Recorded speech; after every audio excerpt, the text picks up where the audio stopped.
I never should have stayed late that Tuesday, but the backlog doesn't care about your personal comfort. My name is Dr. Elena Cross, and I've served as the Chief Medical Examiner at Riverside County Morgue in Sacramento, California, for the past 17 years. In that time, I've performed over 4,000 autopsies, drowning victims, cardiac arrests, motor vehicle accidents, homicides. I've seen the human body fail in every conceivable way. I thought I understood the mechanics of death completely. The cessation of electrical activity in the brain, the final relaxation of muscles, the slow, predictable cooling of tissue. Death, I believed, was a one-way street with no detours. The body came in on a Monday afternoon. Male, 32 years old, pulled from the American River by a kayaker who saw him floating face down near the boat launch. No identification, no wallet, just a set of car keys in his pocket that led nowhere. The responding officers labeled him a probable suicide. The water in his lungs confirmed drowning. Nothing unusual in the initial examination. Mild lividity, some foam in the airway, the typical presentation. I started the autopsy at 6:30 that evening, after the day shift had gone home. I prefer working alone during complex cases. Fewer distractions. The morgue settles into a particular kind of silence after hours. The hum of refrigeration units, the occasional creak of the building, the soft buzz of fluorescent lights overhead. It's a silence I've always found comforting, almost meditative.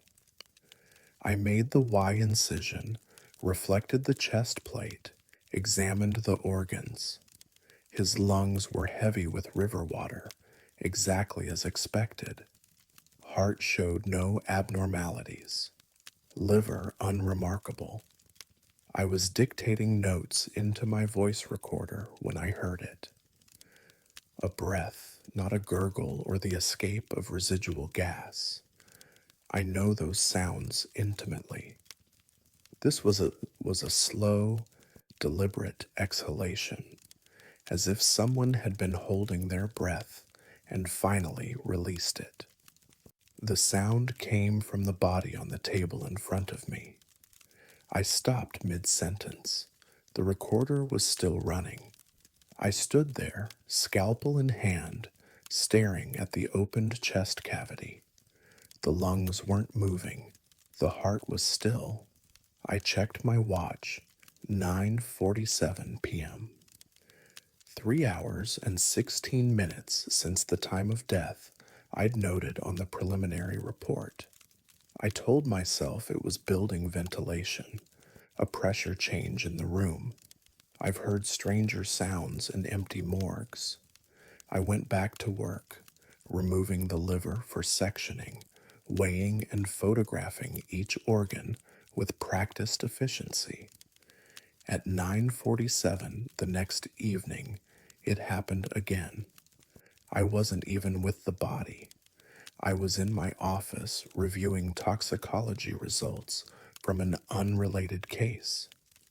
But I heard it clearly through the open door, that same slow, measured exhale carrying down the hallway from the examination room.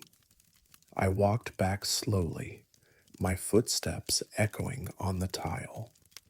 The body was still in the refrigerated storage, exactly where I'd left it. Drawer 3. I pulled it open. His face was unchanged, slack, pale, utterly lifeless, but my voice recorder, which I'd left running on the counter during the autopsy, had captured it. I played back the file. At exactly 9:47, there it was, a 5-second exhalation, clear and unmistakable. Wednesday night, 9:47. I was in the morgue deliberately this time, waiting. The body was still in cold storage. I had the recorder positioned 6 inches from the drawer. At 9:46, I felt the temperature drop, not dramatically, but enough to notice, the kind of cold that settles in your bones. At 9:47, the sound came again, longer this time, almost 7 seconds. A breath that should have been impossible. I started avoiding the morgue after hours. I assigned the case to my assistant, Dr. Pham, and told him to complete the final reports. He asked why I wasn't finishing it myself. I said I had too many active cases. He didn't push. Thursday night, I was home. My apartment is 11 miles from the morgue. At 9:47, I heard it in my bedroom. The same exhalation, faint but unmistakable, as if someone were standing just outside my door. I checked every room. Nothing. I played back my phone's voice memo app, which I'd been using to dictate case notes. There, at 9:47, the sound was captured again. Friday, I returned to the morgue during the day. I needed to understand. I pulled the body's file and read through every detail again. No next of kin had come forward. No one had reported him missing. The car keys in his pocket had been traced to a vehicle found abandoned 3 weeks earlier in a mall parking lot, registered to a different person entirely who had reported it stolen. I looked at his face again. Really looked. There was something I'd missed during the initial examination. A faint bruising around the throat, barely visible, that I'd attributed to lividity. But the pattern was wrong. It was too uniform, too deliberate. Someone had held him under. I checked the river water analysis. Microscopic diatoms in his lungs matched samples from the boat launch area, but there was something else. Traces of chlorinated water, the kind you'd find in a swimming pool or a bathtub.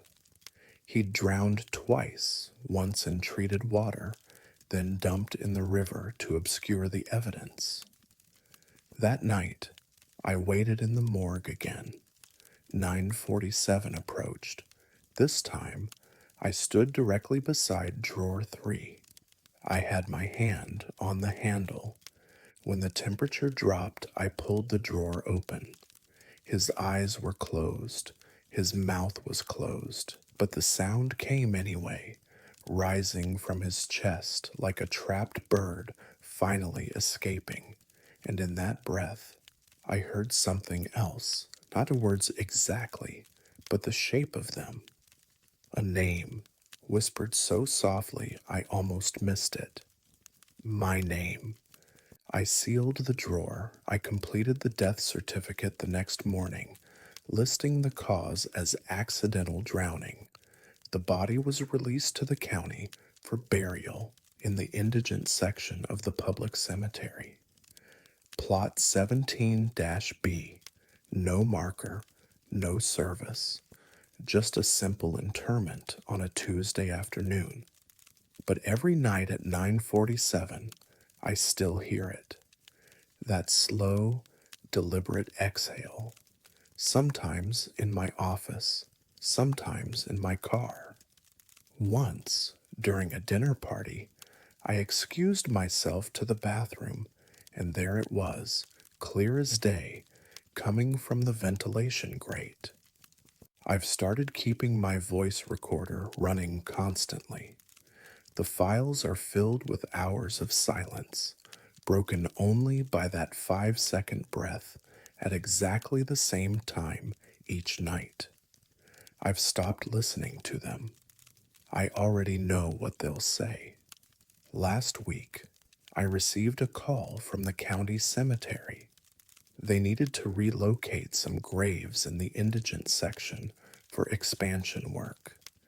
They asked if I had the original burial records for Plot 17 B. I told them the file had been misplaced. They said it didn't matter much anyway. When they opened the grave, it was empty. I don't work late anymore. I don't stay in the morgue after the day shift leaves, but it doesn't matter. Every night at 9:47, he reminds me he's still here, still waiting, still breathing, and I still don't know his name.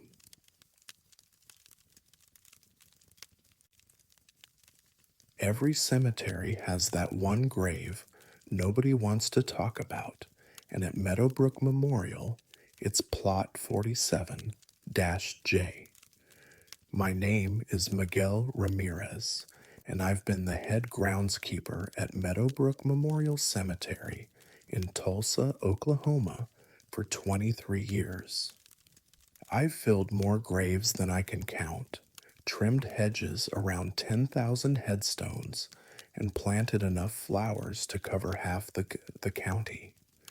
I know every section, every path, every depression in the soil that means the ground is settling. It's good work, honest work, and I've never had cause to question it. Until section 47. The burial happened on a Wednesday in late September. Standard service, maybe 40 people in attendance. The deceased was a woman named Carolyn Voss, 71 years old, died of complications from pneumonia. Her daughter selected Plot 47 J because it had a good view of the pond and the willow tree. Nice spot, peaceful. I remember thinking she'd chosen well. We lowered the vault at 2:15 p.m., placed the casket inside, sealed it according to protocol, and began filling the grave. I operate the backhoe myself for every burial. It's a matter of respect, doing the job right. The soil compacted perfectly. I checked it twice with the tamper, making sure there were no air pockets, no loose fill that might cause settling later. By 4 o'clock, the grave was level with the surrounding plots, the sod replaced, the edges trimmed clean. Thursday morning, I found a depression. Not a subtle dip, a crater nearly 2 feet deep, right in the center of the grave. The soil had collapsed inward, as if something underneath had given way. I've seen settling before, usually after heavy rain, but we hadn't had precipitation in 2 weeks. And graves don't settle that much overnight.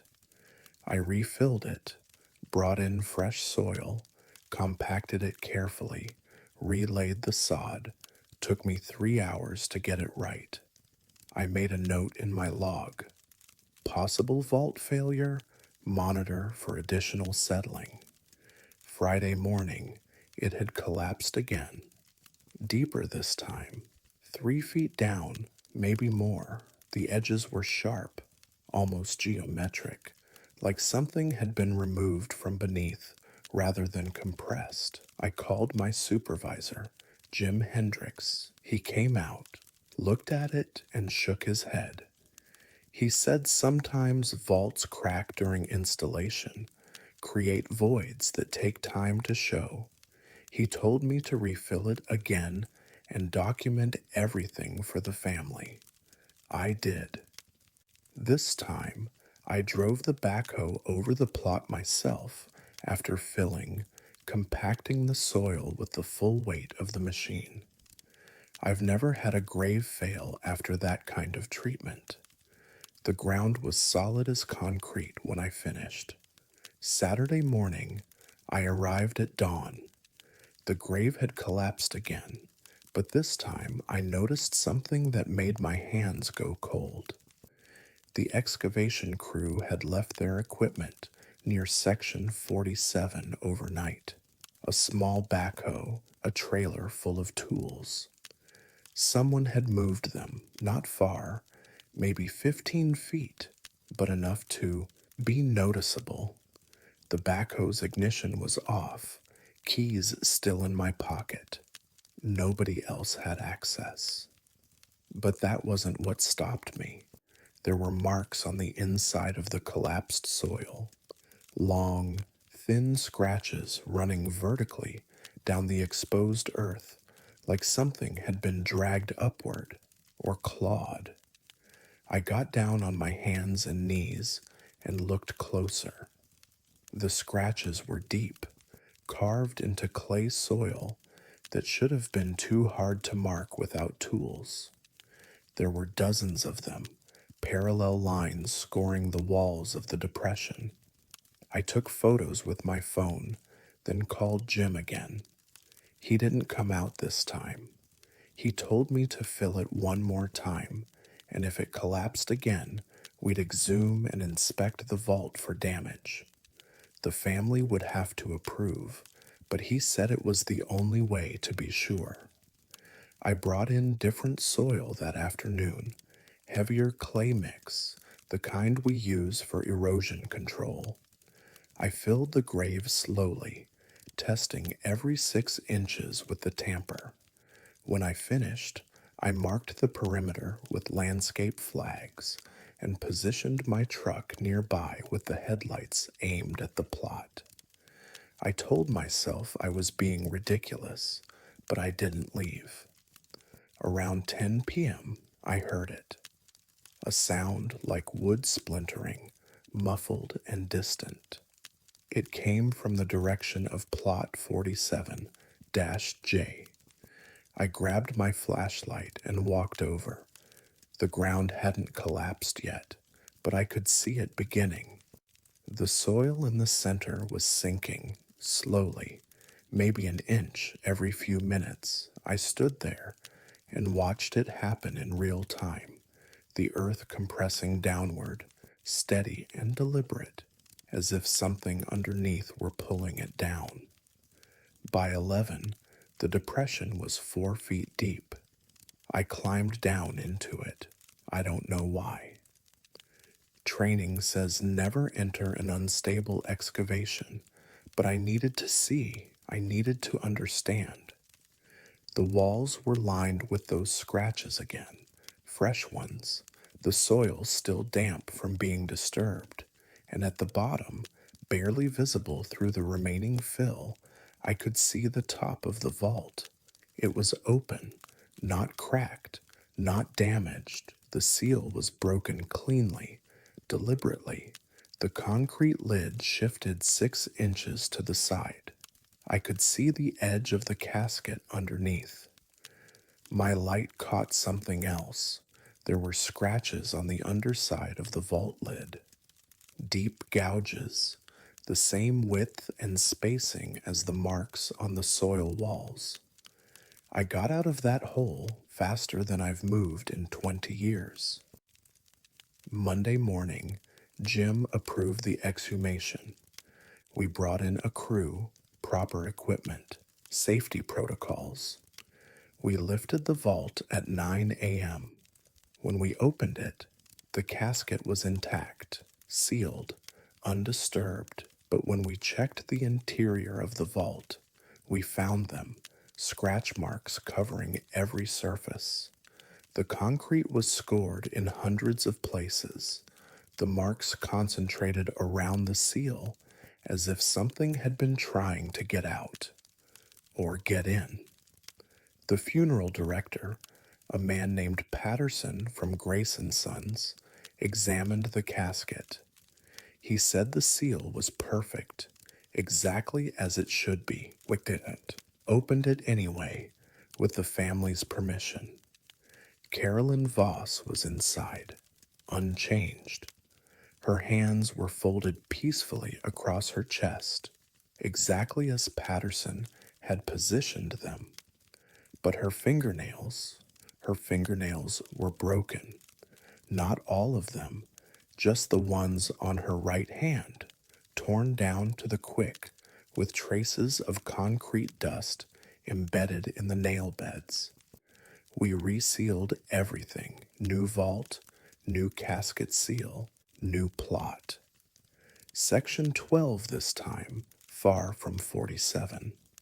I filled the old plot myself, working until midnight to make sure it was perfect. I haven't been back to section 47 since, but last week I was trimming hedges near the maintenance shed when I found something wedged under the door, a small piece of paper folded once. I opened it. Inside was a plot number, written in handwriting I didn't recognize: 47 J. Underneath, in the same hand, were 4 words: I'm still down there. I burned it. I didn't tell Jim. I didn't tell anyone. But this morning, when I drove past section 47 on my rounds, I saw it from a distance. The ground over plot 47 J had collapsed again. Not deep this time, just a shallow depression, maybe 6 inches. But in the center, pressed into the fresh soil, was the clear outline of a handprint.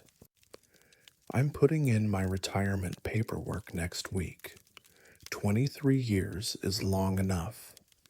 Meadowbrook can find another groundskeeper, someone who doesn't know about plot 47 J, someone who won't check that grave every morning before dawn, looking for signs that the soil has shifted again. Someone who won't hear the scratching sounds I hear now, late at night, even when I'm miles away from the cemetery. Someone who hasn't started finding concrete dust under their own fingernails.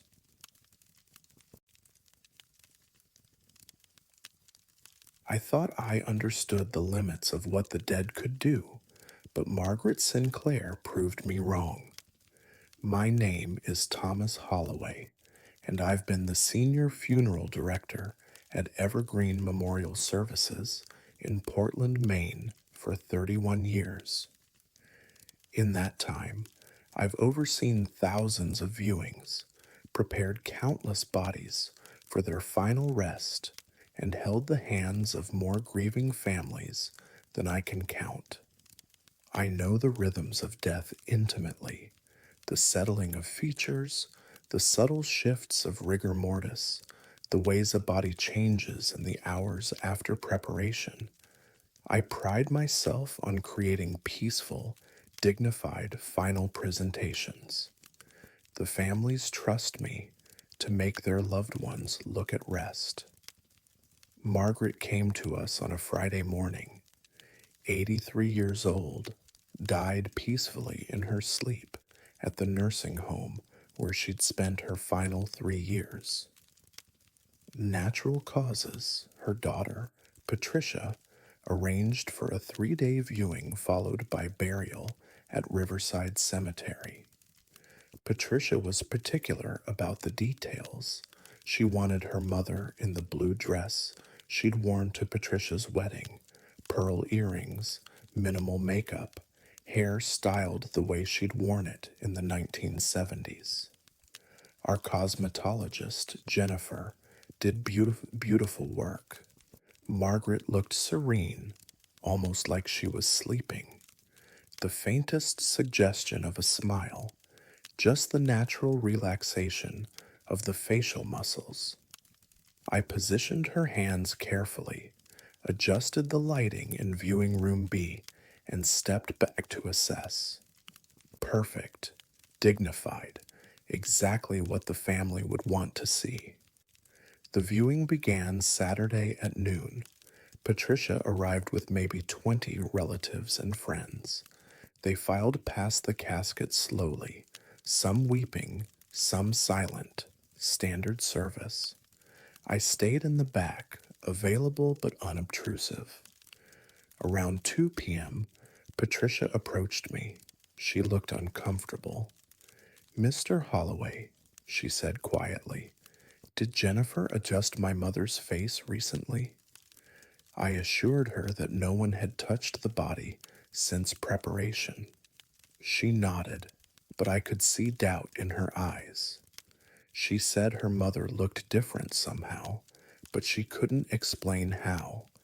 I walked to the casket with her. Margaret looked exactly as I'd positioned her. The slight smile, the peaceful expression, nothing had changed, but Patricia kept glancing at her mother's face throughout the afternoon, as if trying to solve a puzzle she couldn't quite articulate. That evening, after the visitors left, I did my usual walkthrough. I check every viewing room before locking up, adjust flowers, straighten chairs, make sure the lighting is correct for the next day. Viewing room B looked fine. I stood by Margaret's casket for a moment, the way I always do, a small gesture of respect.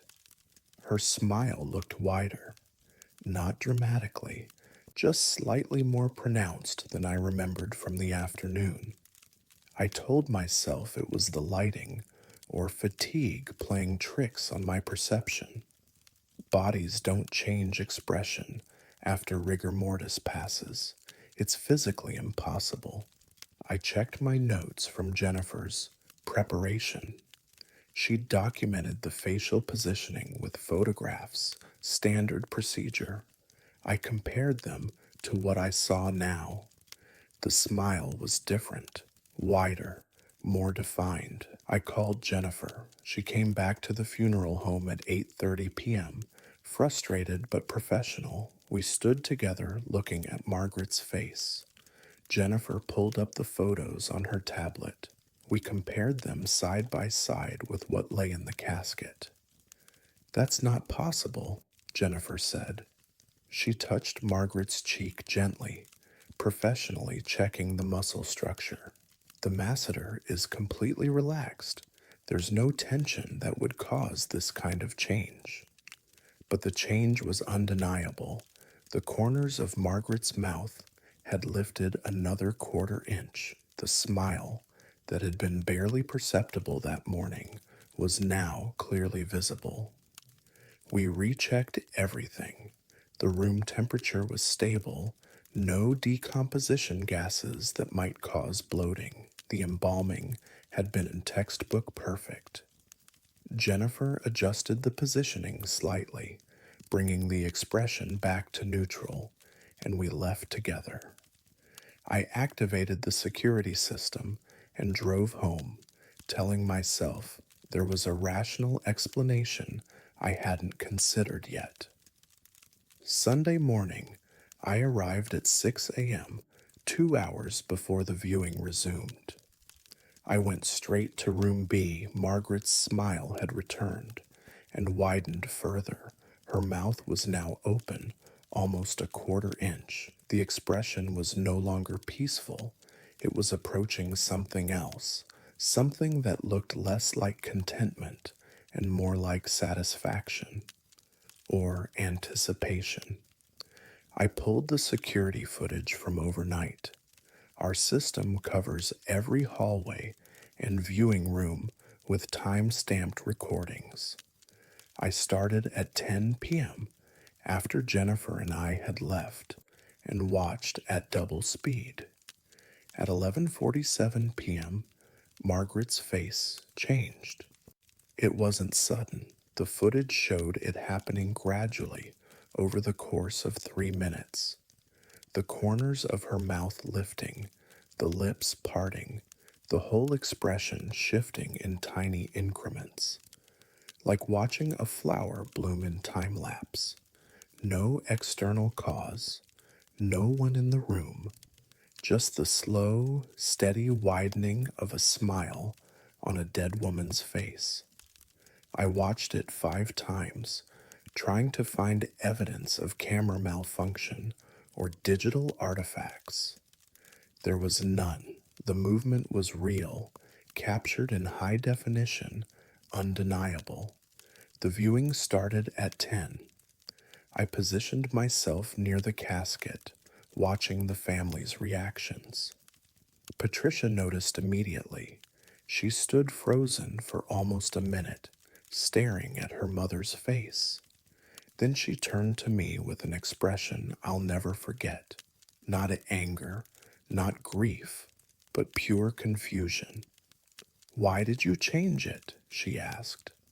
"I told you minimal makeup. I told you subtle." I couldn't explain. I offered to adjust it again, but Patricia said to leave it, that maybe this was how her mother wanted to look. The other visitors seemed unsettled too. I heard whispered comments. "She looks happy," one woman said. Another muttered, "Almost too happy." Because Sunday evening, Margaret's mouth was open half an inch.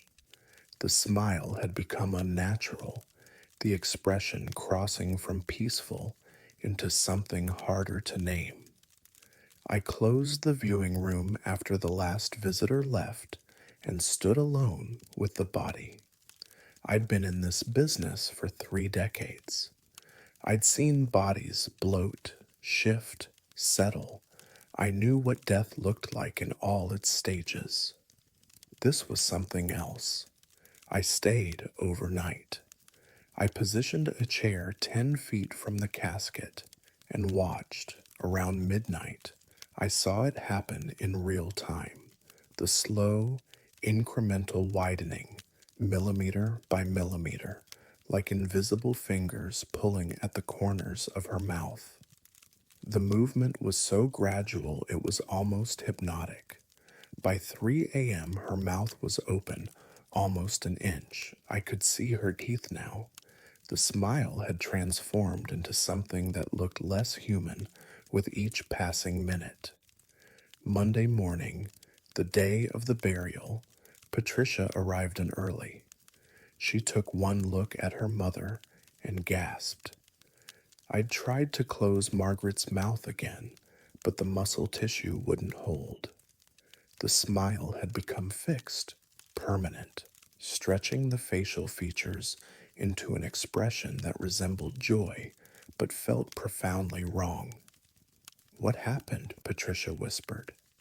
I told her the truth, all of it. The security footage, the gradual changes, my overnight vigil. I expected disbelief, anger, accusations. Instead, Patricia just nodded slowly. "She hated that nursing home," Patricia said quietly. "Hated it. She told me every week for 3 years that she wanted to leave, wanted to be anywhere else. I couldn't move her. The care was too specialized." She paused, looking at her mother's impossibly wide smile. "I think she's happy to be leaving." We held the burial at 2 p.m., closed casket, at Patricia's request. As the casket was lowered into the ground at Riverside Cemetery, I noticed Patricia looking away, unable to watch. That night, I reviewed the security footage one final time before archiving it. I watched the last hour before we'd close the casket for transport. At 1:15 p.m., just before the funeral home staff had sealed the lid, Margaret's smile had reached its maximum width. Her mouth was open nearly 2 inches, lips pulled back to expose both rows of teeth in an expression that looked more like a silent laugh than a smile. And then, just as the staff member's hand reached for the casket lid, I saw something else. For just a moment, less than a second, Margaret's eyes opened, not fully, just the faintest flutter of the eyelids, a crack of white showing between the lashes. Then they closed again, and the lid came down, and she was gone. I deleted that footage. I filed the report as routine preparation with minor post-mortem changes, standard decomposition variants. I never mentioned the eyes to anyone, but I think about it constantly. That final flutter, and I wonder if, in that last moment before the darkness, Margaret Sinclair saw something that made her smile that way, something waiting for her, something she was happy to finally see. I still do viewings. I still prepare bodies with the same care and professionalism I always have. But now, sometimes, late at night when I'm alone in the preparation room, I check the faces twice, 3 times. I watch for the small changes, the subtle shifts, and I pray I never see another smile like Margaret's again.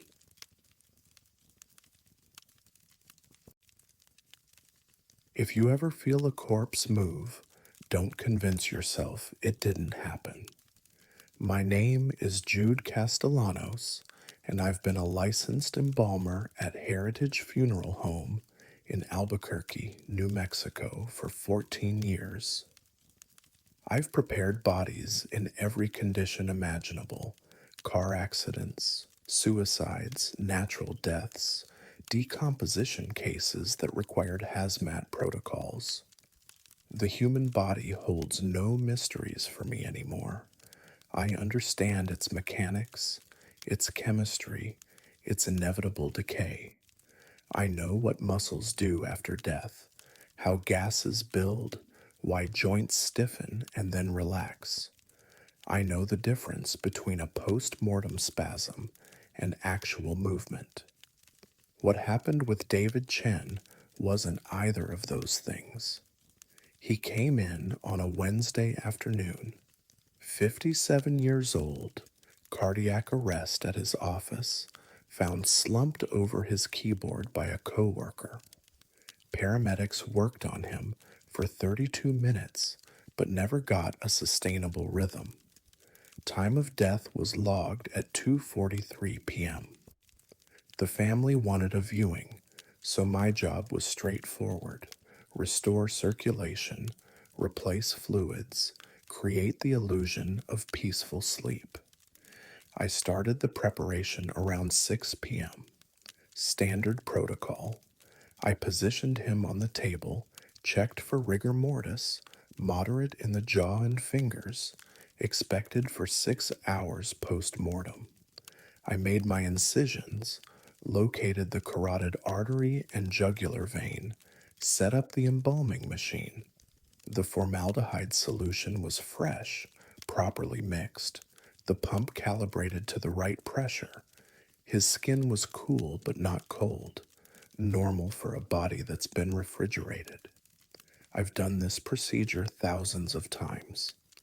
Insert the arterial tube, secure it with ligatures, start the pump, monitor the distribution.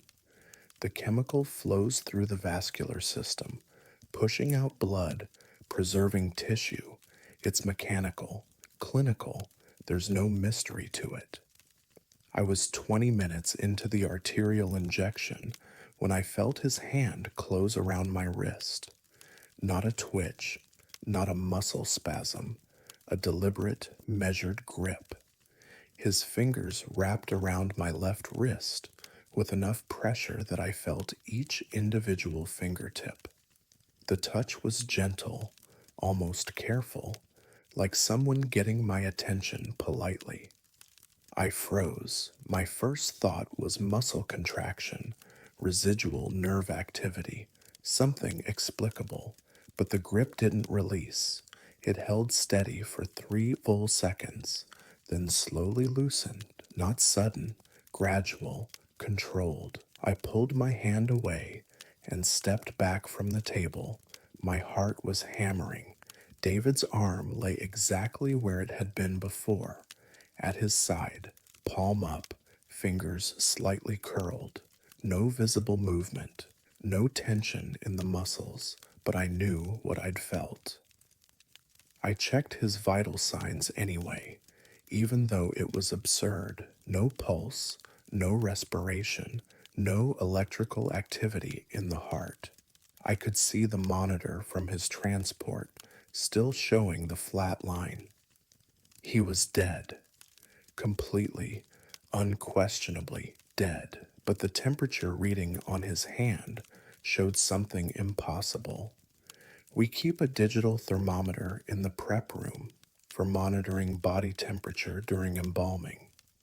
Normal procedure is to track cooling rates, make sure the chemicals are distributing evenly. I took a reading from his right hand, the one that had touched me. 63.2 degrees Fahrenheit. I checked it twice, then 3 times. Then I tested my own hand to make sure the thermometer was working correctly. My skin read 97.8. The device was fine. David's hand was 34 degrees colder than it should have been for a body 6 hours post mortem kept at standard refrigeration temperature. It was colder than the refrigeration unit itself, which ran at 42 degrees. It was colder than anything in that room except the formaldehyde, and even that measured 68 degrees. I documented it, took photos, logged the temperature in my preparation notes. Then I continued working, because that's what you do in this profession. You compartmentalize, you focus on the technical aspects, you finish the job. But I kept my distance from his right hand. The embalming proceeded normally. The solution distributed well, the skin toned up, the features settled into the peaceful expression families expect. I worked efficiently, checking over my shoulder more often than usual, hyper aware of every sound in the room. The ventilation system hummed. The pump motor pulsed steadily. The fluorescent lights buzzed overhead. Around 7:30, I needed to position his hands for the viewing. Standard placement, right over left, resting on the abdomen, fingers slightly curved, natural, dignified. I've done it 10,000 times. I reached for his right hand. The cold hit me before I even made contact. The air around his hand felt refrigerated, like opening a freezer door. When my fingers touched his skin, it was like gripping ice, not just cool, genuinely, painfully cold. I pulled back instinctively. I tried again, this time using gloves. Even through the latex, the cold was intense. I positioned the hand quickly, professionally, trying not to think about the temperature. As I adjusted the fingers, I felt resistance. Subtle, but unmistakable, like the hand didn't want to be moved. I've worked with rigor mortis for 14 years. I know how stiff joints feel, the specific resistance of locked muscles. This was different. This felt intentional. I stepped back and looked at David's face. His expression was peaceful, eyes closed, no tension in the features, but I couldn't shake the feeling that something about him had changed since he'd arrived. Not anything visible, just a sense of presence, like he was more there than he had been an hour ago. I finished the preparation in silence, cleaned him, dressed him in the suit his wife had provided, arranged him in the casket. Throughout it all, his right hand remained impossibly cold. I checked the temperature periodically. It never rose above 62 degrees, even as the rest of his body warmed slightly from the room temperature and the embalming chemicals. The viewing was scheduled for Friday. I didn't mention the temperature anomaly to my supervisor or to the family. What would I say? Your husband's hand is colder than physics allows, and I think he grabbed me while he was dead. They'd question my competence or my sanity. Thursday evening, I stayed late to do final touch-ups before the viewing. I needed to adjust his tie, smooth a wrinkle in his jacket. When I entered the viewing room, I noticed the temperature had dropped. Not dramatically, maybe 5 degrees, but enough to be noticeable. The thermostat read 68 degrees. It should have been 73. I approached the casket. David looked exactly as I'd left him, but his right hand was no longer positioned correctly. It had shifted slightly, the fingers more extended, the palm turned up, as if reaching for something. I know I'd positioned it correctly. I'd triple checked before leaving Wednesday night. Bodies don't move after embalming. The chemical process fixes them in place. I repositioned the hand again. This time, I felt something beyond cold, a kind of vibration, very faint, like a phone on silent mode pressed against your palm. It lasted maybe 2 seconds, then stopped. I measured the temperature one final time. 58.6 degrees. The viewing went smoothly. David's wife and children stood by the casket for hours, holding his left hand, touching his face. No one mentioned the cold. No one seemed to notice anything unusual. Maybe his right hand had warmed up. Maybe whatever had been happening had stopped. But I noticed something during the service. Every time someone approached the casket, the temperature in the room dropped slightly. I started tracking it mentally. When mourners came near, the air got colder. When they stepped away, it normalized. Subtle, but consistent. After the burial Friday afternoon, I came back to the funeral home and reviewed the security footage from the viewing room. We keep cameras running during services, standard practice for insurance purposes. I watched the entire 2 hours at normal speed. At 1 hour and 43 minutes, when the room was briefly empty, David's right hand moved, just the fingers. A slow curl inward, then back to the extended position. The motion took maybe 6 seconds, then stillness again. I rewound it, watched it 5 more times. There was no question. The hand had moved. I archived the footage without mentioning it to anyone. I filed my preparation report as routine. I've worked 3 more viewings since then, all standard cases, no anomalies, but I can't stop thinking about that touch. The deliberate pressure, the measured release, and the cold, that impossible penetrating cold that felt less like temperature and more like absence, like something that shouldn't exist in a living space. Last night, I had a dream about David. He was sitting up on the preparation table, fully dressed in his burial suit, looking at me with an haunt expression I couldn't read. His right hand was extended, palm up, fingers slightly curled, inviting, waiting. In the dream, I stepped forward and took his hand. The cold shot up my arm like electricity, but I didn't let go. And David smiled. I woke up at 3:17 a.m. with my entire right arm numb. It took 20 minutes for the feeling to come back. When it did, I checked the temperature of my hand with the same digital thermometer from the prep room. I keep it on my nightstand now. I don't know why. My hand read 65.3 degrees, 32 degrees below normal body temperature. It's been 4 days. The numbness comes and goes. My hand feels cold most of the time now, even when I'm wearing gloves. I've stopped doing arterial injections.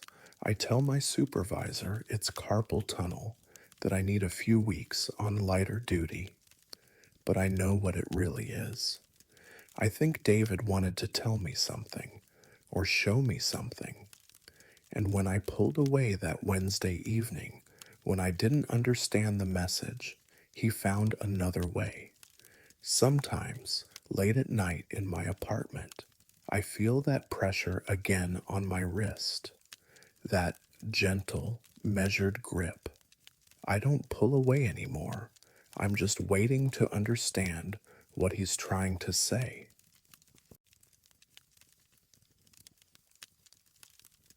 I learned a long time ago that some sounds in a cemetery don't have explanations, but the mausoleum in the northwest corner taught me there's a difference between unexplained and impossible.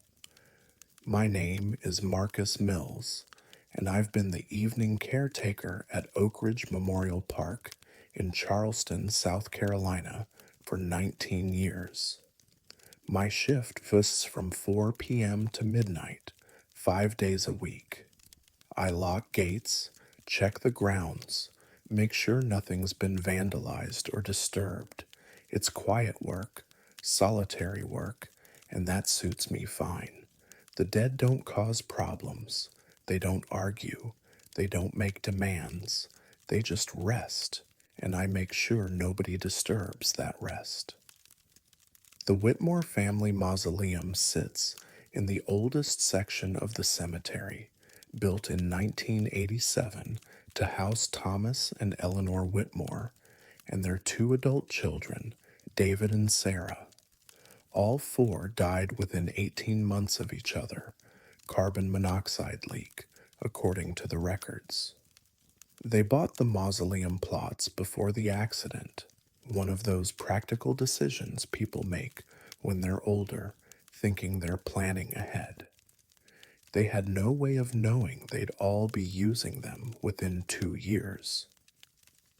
The structure itself is simple granite, 12 feet by 12 feet, with 4 crypts built into the interior walls.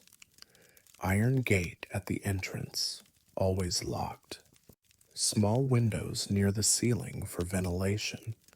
Nothing fancy, but well maintained. The Whitmores had family money, and there's still a trust that pays for upkeep.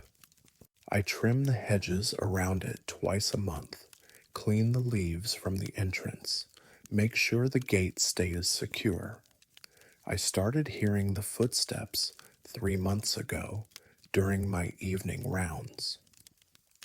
It was late September, around 8:30 p.m. I was walking the main path through the old section, checking for anything out of place. The air was still, warm, the kind of evening where sound carries, but there's nothing to hear except crickets and the occasional car passing on the road outside the cemetery gates. That's when I heard it. Footsteps, not outside the mausoleum, inside it. Slow, measured steps on stone, the distinct sound of shoes on the marble floor. 4 or 5 steps, then silence, then 4 or 5 more. I stopped walking, listened. The sound continued for maybe 30 seconds, then stopped completely. Vandals were my first thought. Teenagers breaking in to drink or smoke. It happens. I walked to the mausoleum gate and checked the lock. Secure. No signs of forced entry. The windows were too small and too high for anyone to climb through. I shone my flashlight through the iron bars. Empty. The 4 crypts, each with a nameplate and date, built into the walls. The marble floor, clean and undisturbed. No one inside. No possible way anyone could be inside. But I'd heard those footsteps clearly. I knew what I'd heard. I made a note in my log, possible audio anomaly at Whitmore Mausoleum. Investigate further, I checked on it twice more that night. Both times, silence. I convinced myself it had been something else, sound carrying from the road, maybe, or an animal moving in the underbrush. 3 nights later, I heard it again. Same time, around 8:30. Same pattern, 4 or 5 steps, pause, 4 or 5 more steps. I timed it this time, standing outside the gate with my watch. The footsteps continued for 2 minutes and 17 seconds, then stopped abruptly. I checked the lock again. Secure. I checked the windows. Intact. I walked the perimeter of the building, looking for any opening, any explanation, nothing. The sound was definitely coming from inside the mausoleum, and it sounded like someone pacing. I started varying my rounds, approaching the mausoleum at different times. Some nights I heard nothing. Other nights, the footsteps were there, always the same slow, measured rhythm, always starting around 8:30, always lasting between 2 and 4 minutes. I mentioned it to Ray, the day shift supervisor. He laughed it off, said old buildings make all kinds of sounds. Settling foundations, temperature changes, animals in the walls. Standard explanations. I wanted to believe him. Then I found the dust. It was a Tuesday in October. I'd heard the footsteps the night before, and something made me check the mausoleum more carefully during daylight. Ray let me borrow the key. We keep a master set in the office for maintenance emergencies. I opened the gate and stepped inside for the first time in months. The air was stale, undisturbed. The 4 crypts were sealed exactly as they should be. But on the marble floor, in the center of the small space, there were marks. Not footprints exactly. The floor was too clean for that. But patterns in the thin layer of dust that accumulates even in sealed spaces. Disturbance patterns. Like something had been moving across the floor, back and forth, wearing a path in the dust. The pattern ran from the northwest corner, where Thomas Whitmore's crypt was located, to the sealed gate. Approximately 6 feet, the length of a normal stride, and back and forth, over and over, based on the concentration of disturbance. I took photos. I didn't touch anything. I locked the gate and went back to my rounds, trying to make sense of it. That night, I positioned myself outside the mausoleum at 8 p.m. and waited. I had my phone set to record audio, flashlight ready, every sense alert. At 8:27, the temperature dropped, not gradually, suddenly. The warm October evening became cold enough that I could see my breath. The change was localized, maybe a 20-foot radius around the mausoleum. Beyond that circle, the air was still warm. At 8:30 exactly, the footsteps began. I recorded 4 minutes and 32 seconds of clear, distinct footsteps on marble, slow, measured, methodical. The pattern never varied. 6 steps forward, pause, 6 steps back, pause, repeat, over and over. I played the recording back immediately. The footsteps were there, unmistakable, but underneath them, barely audible, was something else. A sound like breathing. Long, slow exhalations, perfectly timed with the footsteps. I reported it to Ray the next morning, showed him the photos of the dust patterns, played him the recording. He listened with increasing discomfort, then said we should call the police and check for intruders. He didn't believe in ghosts, he said, but he believed in squatters and trespassers. The police came that afternoon. 2 officers, both skeptical but professional. They searched the mausoleum thoroughly. No signs of entry, no signs of habitation, no explanation for the dust patterns or the sounds. One officer suggested rats or raccoons. The other said maybe the recording had picked up sounds from elsewhere, carried on the wind. But I knew what I'd heard, and I knew where it came from. I started researching the Whitmore family, 1985, 1986, 1987, 3 years of obituaries, news reports, county records. The carbon monoxide deaths were documented clearly. Thomas first, found unconscious in his study. Eleanor, 2 months later, same cause, same house. David and Sarah, within 6 months, both in their 30s, both in their own homes, but visiting their parents' house when it happened. The investigators called it a faulty furnace. Tragic, unavoidable, but there was a detail buried in the reports that made me pause.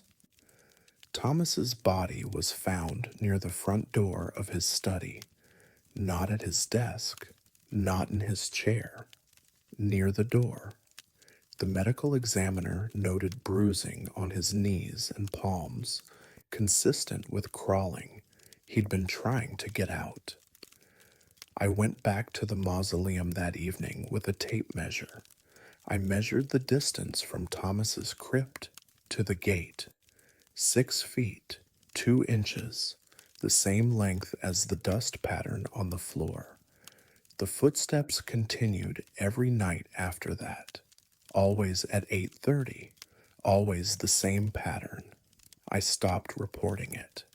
Ray had made it clear he thought I was letting my imagination run wild, and I couldn't prove anything that would change his mind. But I started noticing other things. Small things. The hedges around the mausoleum grew faster than anywhere else in the cemetery, needed trimming twice as often. Flowers I planted near the entrance wilted within days, even with proper care and watering. The iron gate, which I oiled regularly, developed rust spots that reappeared no matter how many times I cleaned them. And the cold. Every evening around 8:30, that localized cold that radiated from the mausoleum like it was generating its own weather system. Last week, I made a mistake.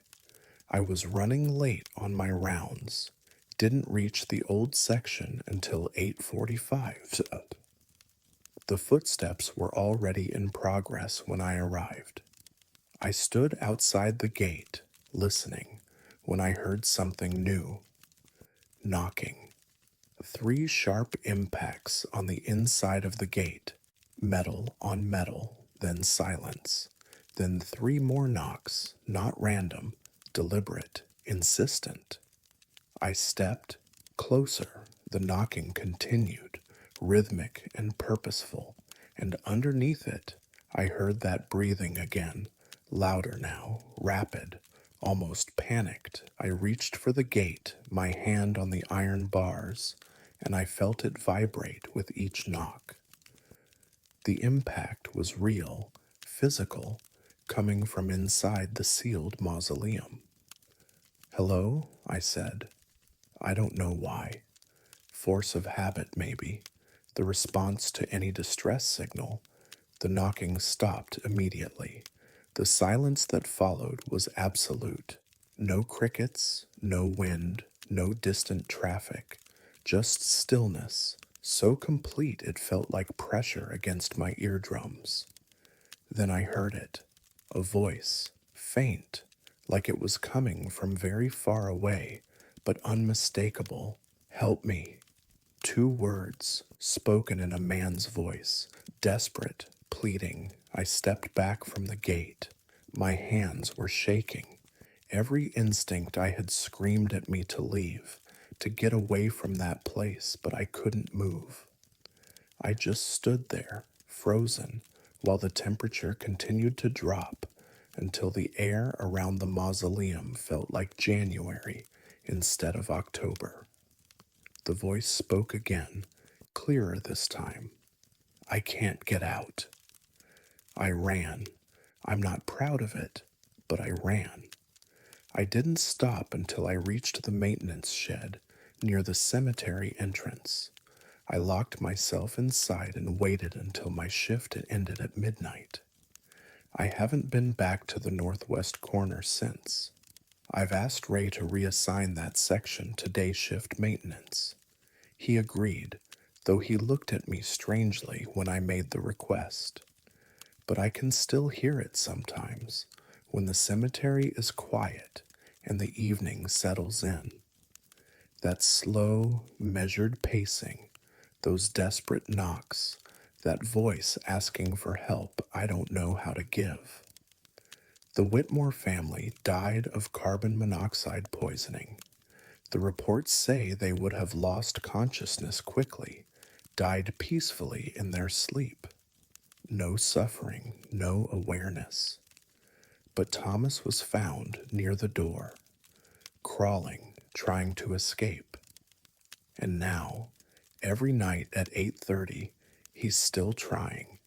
6 steps forward, 6 steps back, over and over, pacing the same path he walked 40 years ago, trying to reach a door that will never open. I don't know what keeps him there. I don't know why he can't leave. I don't know if the others are trapped with him, silent in their crypts while he walks and calls and knocks. I just know I can't help him. And I know I'll hear those footsteps for the rest of my life, whether I'm at Oak Ridge or not. Some sounds don't need explanations. Some sounds are their own explanation.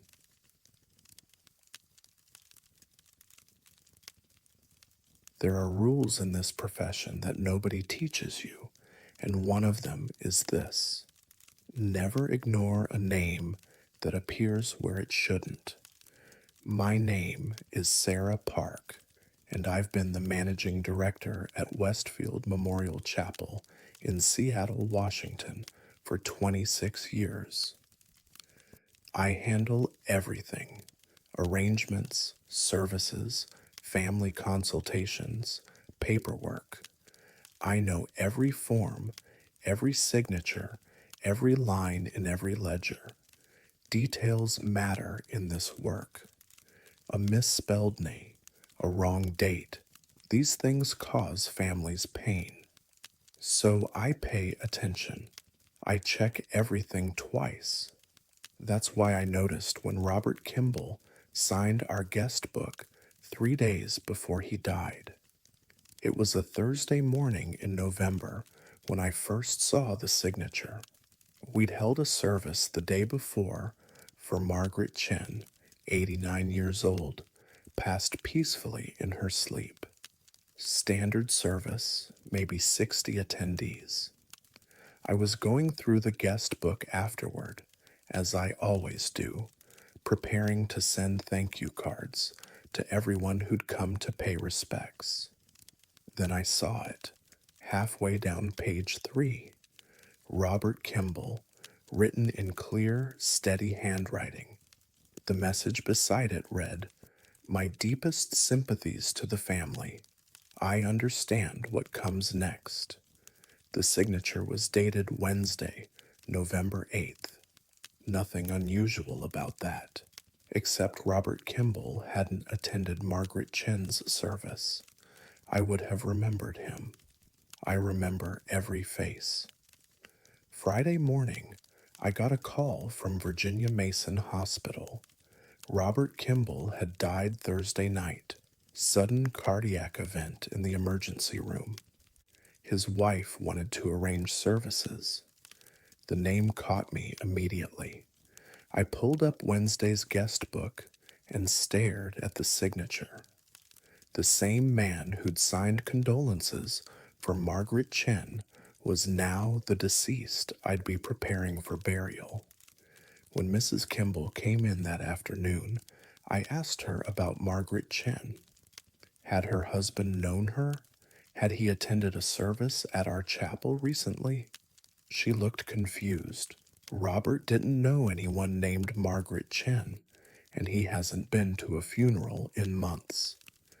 I showed her the guest book, the signature, the date. She stared at it for a long time, her face going pale. That's his handwriting. That's definitely his writing. But he was at work all day Wednesday. I can show you his calendar. That night, I stayed late at the chapel. I pulled our security footage from Wednesday, the day of Margaret Chen's service. We have cameras covering the entrance, the viewing rooms, the main hallway. Robert Kimball never appeared. The guest book sat on a table in the main hallway, clearly visible on camera. I watched dozens of people approach it, sign it, move on. But at no point did anyone matching Robert Kimball's description come near it. The signature appeared on page 3, between entries from 2:15 and 2:47 p.m. I watched that specific time window 3 times. 7 people signed the book during those 32 minutes. None of them were Robert Kimball, but his signature was there, clear, undeniable, dated November 8th, the day before he died. I had the ink analyzed. A friend who works in document authentication took samples from the guest book, Robert's signature, and several others from the same page. His call came Saturday afternoon. Sarah, this is going to sound strange, but that ink you asked about, the Kimball signature, it's aged differently from the others. Chemical breakdown suggests it's been on that paper for weeks, maybe months, but the paper itself is fresh. I can't explain it. The service for Robert Kimball was scheduled for Monday at 2 p.m. Mrs. Kimball arrived an early Monday morning. She wanted to see him one more time before the service. I let her in, gave her space. 10 minutes later, she came out pale and shaking. "Did you move his hands?" she asked. I hadn't. We'd positioned them Sunday afternoon, right over left, resting peacefully. We went back into the viewing room together. Robert's hands were still in position, but his right hand was closed now, fingers curled into a loose fist, as if holding something. Mrs. Kimball stared at her husband's face for a long moment. Then she said, very quietly, "He told me Thursday morning he was going to die. I thought he was being dramatic, but he said it so matter-of-factly. I'm going to die today, Virginia. I already said goodbye." The service was quiet, well attended. About 40 people signed the guest book. I watched carefully, checked every signature afterward. All of them made sense. All of them belonged to people who'd actually been there, except one. On page 2, written in the same handwriting as Robert's entry in Margaret Chen's book, was a new signature, same name, Robert Kimball, but this time the message was different. "Thank you for a dignified service." It was exactly what I hoped for. It was dated Monday, November 13th, the day of his own funeral. I checked the security footage immediately. No one had approached the guest book between services. The table had been empty, the hallway clear, but the signature was there, written in his unmistakable hand, the ink showing that same strange aging pattern. I showed it to Mrs. Kimball before she left. She didn't seem surprised. She just nodded slowly and said, "He always did like to plan ahead." That was 3 weeks ago. I've held 12 services since then. I check the guest books obsessively now, scanning every signature, looking for names that shouldn't be there. Last week, I found another one. Different name, same pattern. A woman signed the guest book for a service on Tuesday. She died Friday. Her signature appeared in the book 3 days before her death, attending a funeral for someone she'd never met. I compared the handwriting to her signature on the intake forms when her daughter came to arrange her service. Perfect match. I started keeping a log, a private record, separate from our official files. Names, dates, signatures that appear before they should. I have 4 entries now, 4 people who signed guest books before they died, attending services for strangers, writing messages that suggest they somehow knew what was coming. This morning, I found a new entry. A service we held yesterday for Thomas Wright, standard funeral, maybe 30 attendees. The guest book has 32 signatures. 2 of them are from people who are still alive. I know because I called them, made up an excuse about following up. Both of them were confused. Neither had attended Thomas Wright's funeral. Neither had heard of him. But their signatures are there, clear as day, written in hands that match their driver's licenses perfectly. I've put their names in my private log, added them to the list of people who've signed before dying. Now I wait and watch. Mrs. Kimball called this morning. She wanted to thank me again for the service. Before she hung up, she said something that's been echoing in my head all day. Robert always said he could feel when death was close. He said it was like a door opening, and all you had to do was read the names written on the other side. I've started avoiding the guest books. I still check them. It's my job. I can't not check them. But I don't read them as carefully anymore. I don't want to see my own name there, written in my own hand, dated before I die. Because I'm starting to suspect that the guest book doesn't just record who attended, it records who's coming next. And some signatures are written long before the service begins.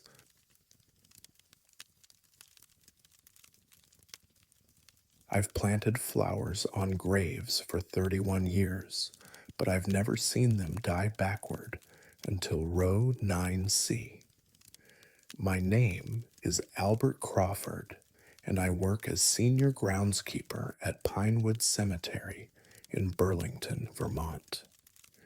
I've been here since 1993, watching the seasons turn, watching families come and go, watching the earth settle over the departed. I plant flowers for families who request them, maintain the memorial gardens, keep the grounds beautiful. Flowers grow, flowers die, and the cycle continues. That's how it's always been.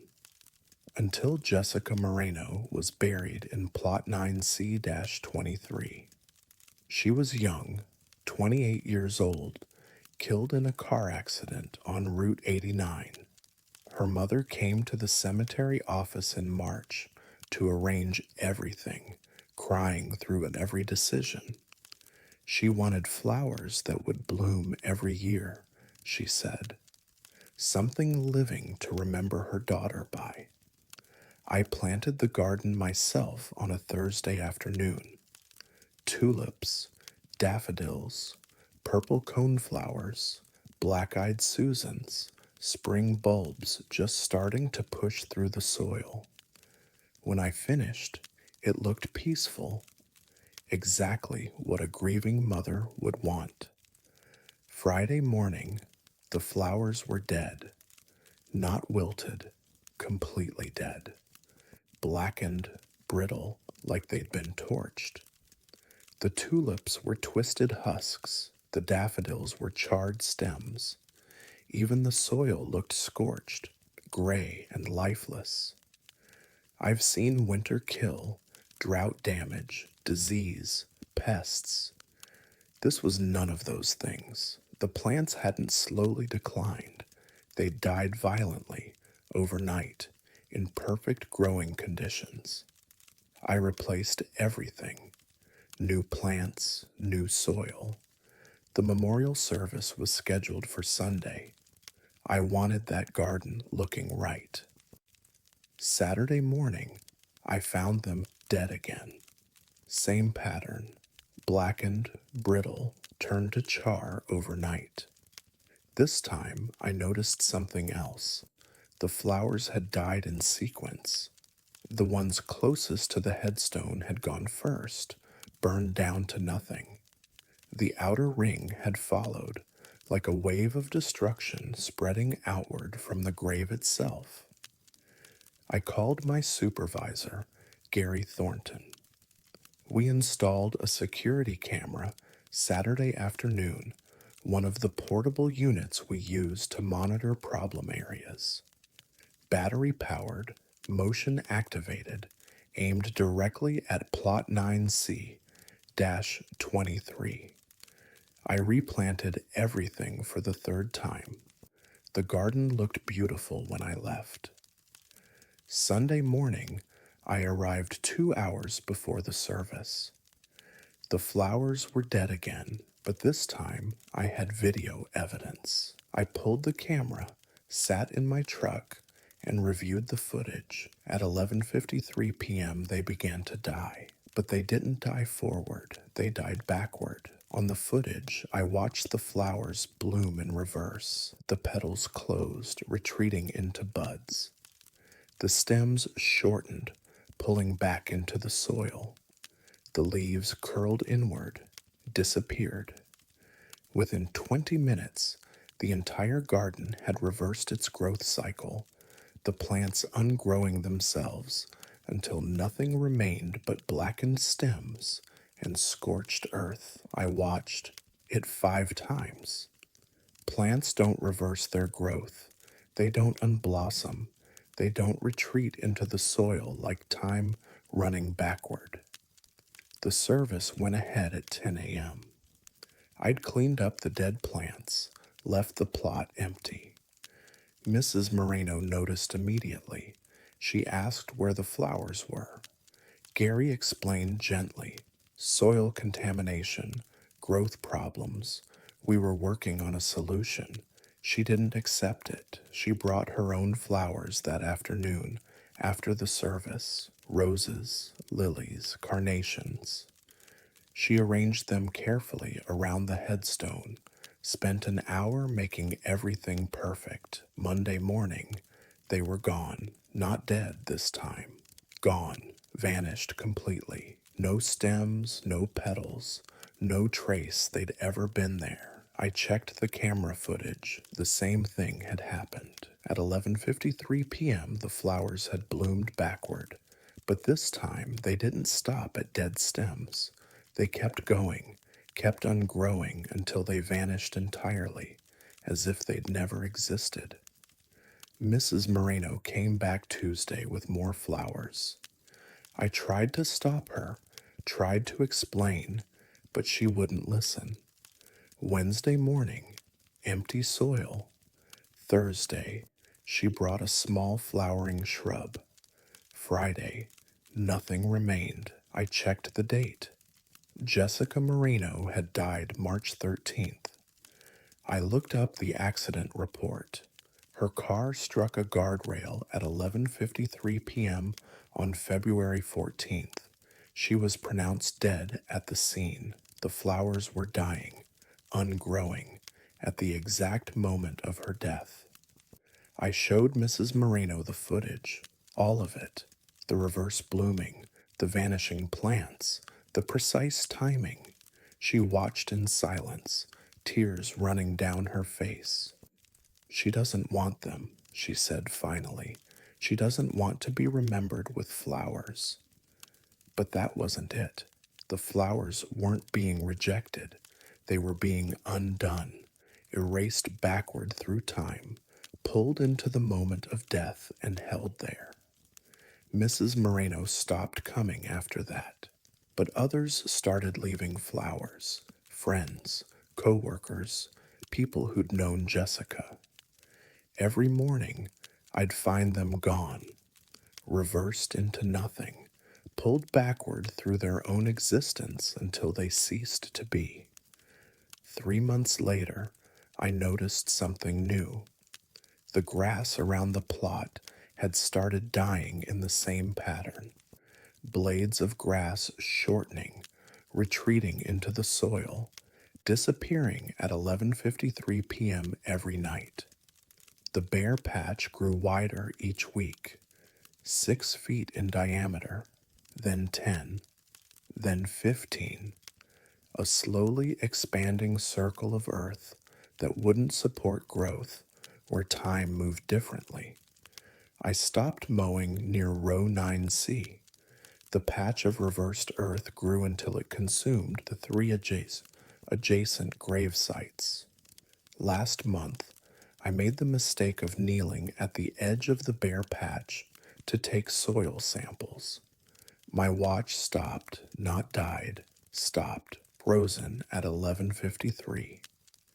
When I stood up and moved away, it started again, running backward for exactly 3 minutes before resuming normal time.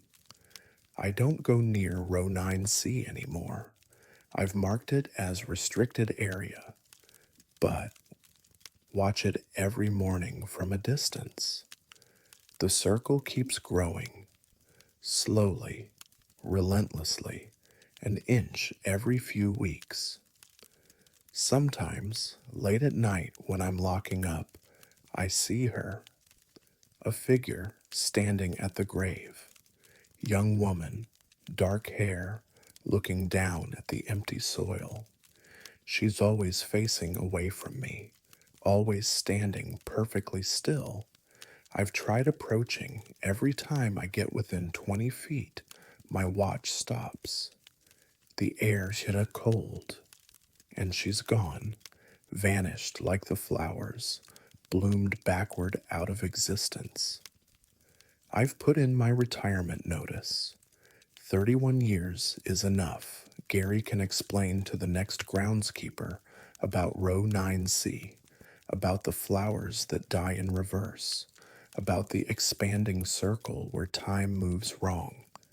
My last day is Friday, but this morning, when I was trimming hedges near the maintenance shed, I noticed something that made my blood go cold. The hedge clippings I'd collected yesterday were whole again, uncut, reattached to branches that had been trimmed, growing backward, slowly, at 11:53 a.m. The circle is spreading faster now, and it's spreading to me.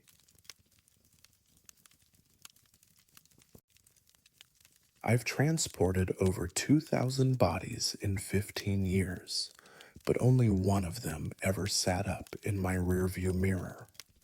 My name is David Chen, and I work as a mortuary transport driver for Valley View Funeral Services in Phoenix, Arizona. My job is simple: pick up the deceased from hospitals, nursing homes, private residences, and bring them to the funeral home for preparation. I drive a modified cargo van, climate controlled, respectful, clean. Most transports happen during the day, but some happen at night. Night transports pay extra. I don't mind them.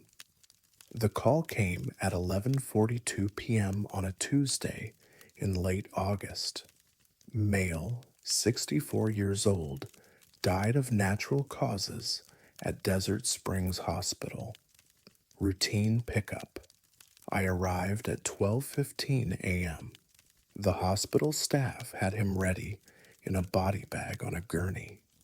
I checked the identification tag, signed the transfer paperwork, loaded him into the back of the van. He was heavy, maybe 230 pounds. I secured the gurney properly, checked the straps, closed the rear doors. The drive from Desert Springs to our facility takes 27 minutes at night. I keep the radio off during transports. It's a respect thing. 8 minutes into the drive, I glanced at my rearview mirror. The body was sitting upright, not leaning, sitting fully upright in the back of the van, the upper half of the body bag vertical, as if someone were sitting in a chair. I could see the silhouette clearly, head, shoulders, the distinct outline of a person sitting at attention. I hit the brakes. The van came to a stop on the shoulder. I sat there, hands gripping the steering wheel, staring at the rearview mirror. The body was still upright. I got out of the van, walked to the rear doors, opened them. The body was lying flat on the gurney, exactly as I'd positioned it. The straps were secure. The body bag was zipped completely. Nothing had moved. I closed the doors, got back in the driver's seat, adjusted the rearview mirror. The body lay flat, clearly visible, undisturbed. I drove for another 3 minutes. At a red light, I glanced at the mirror again. The body was sitting upright.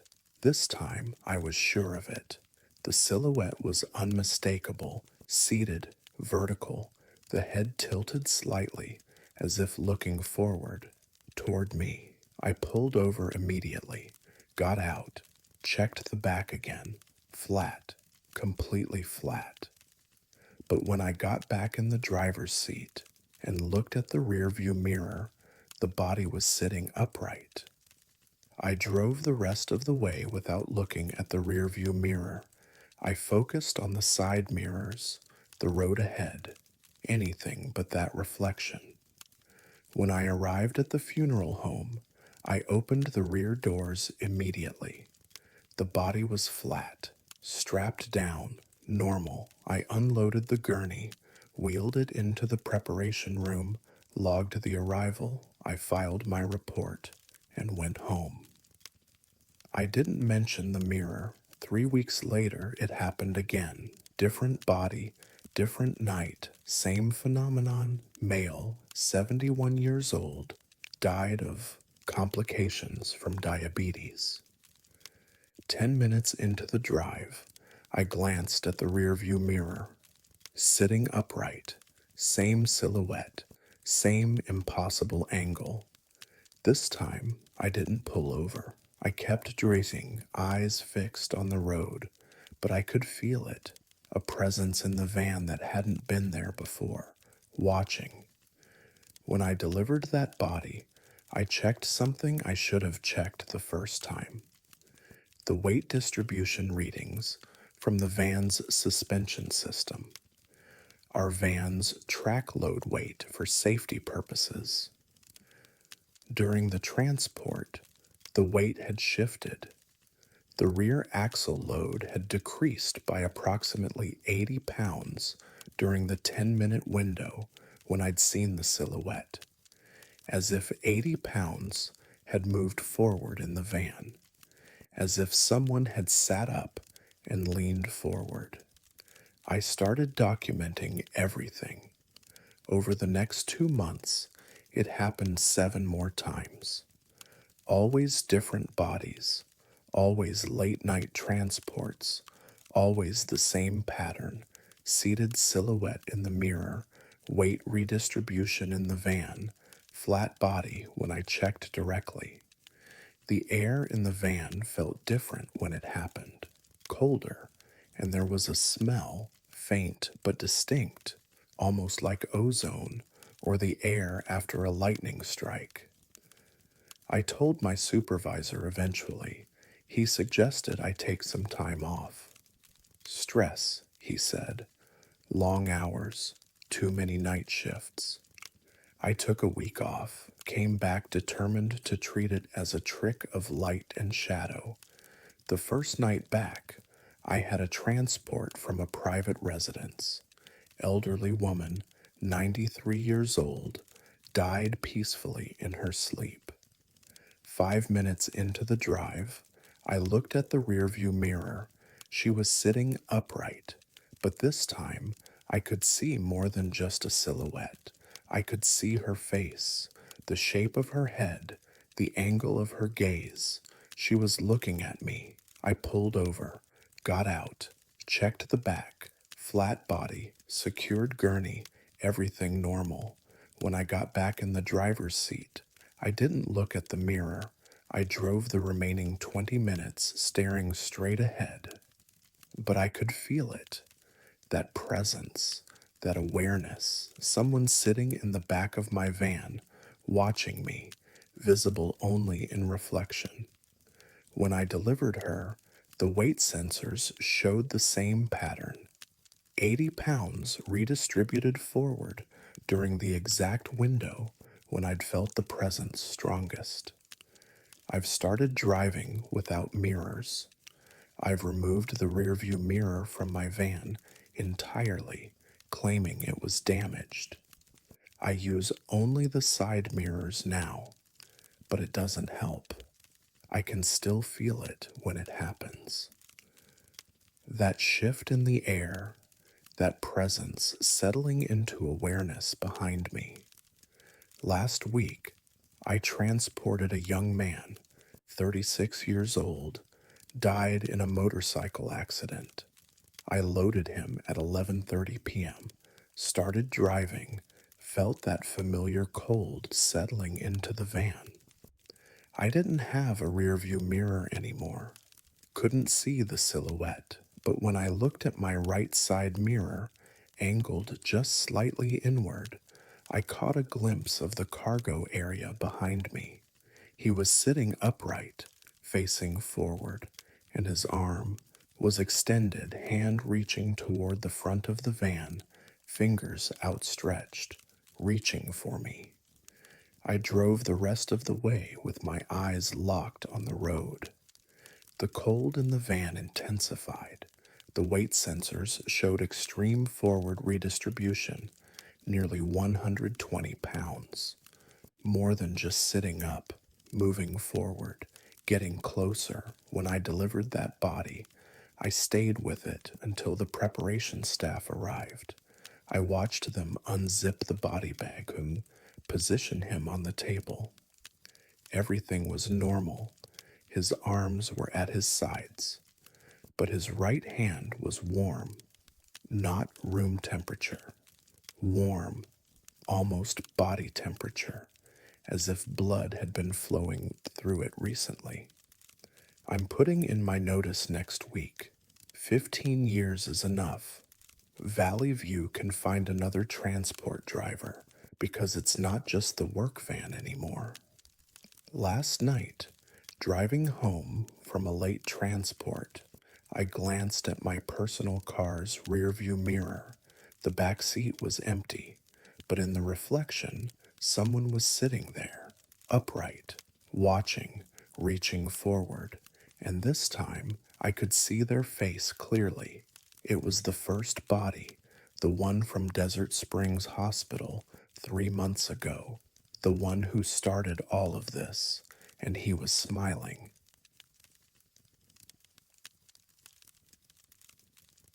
Never trust a casket that won't stay closed, especially when the family has chosen not to look inside.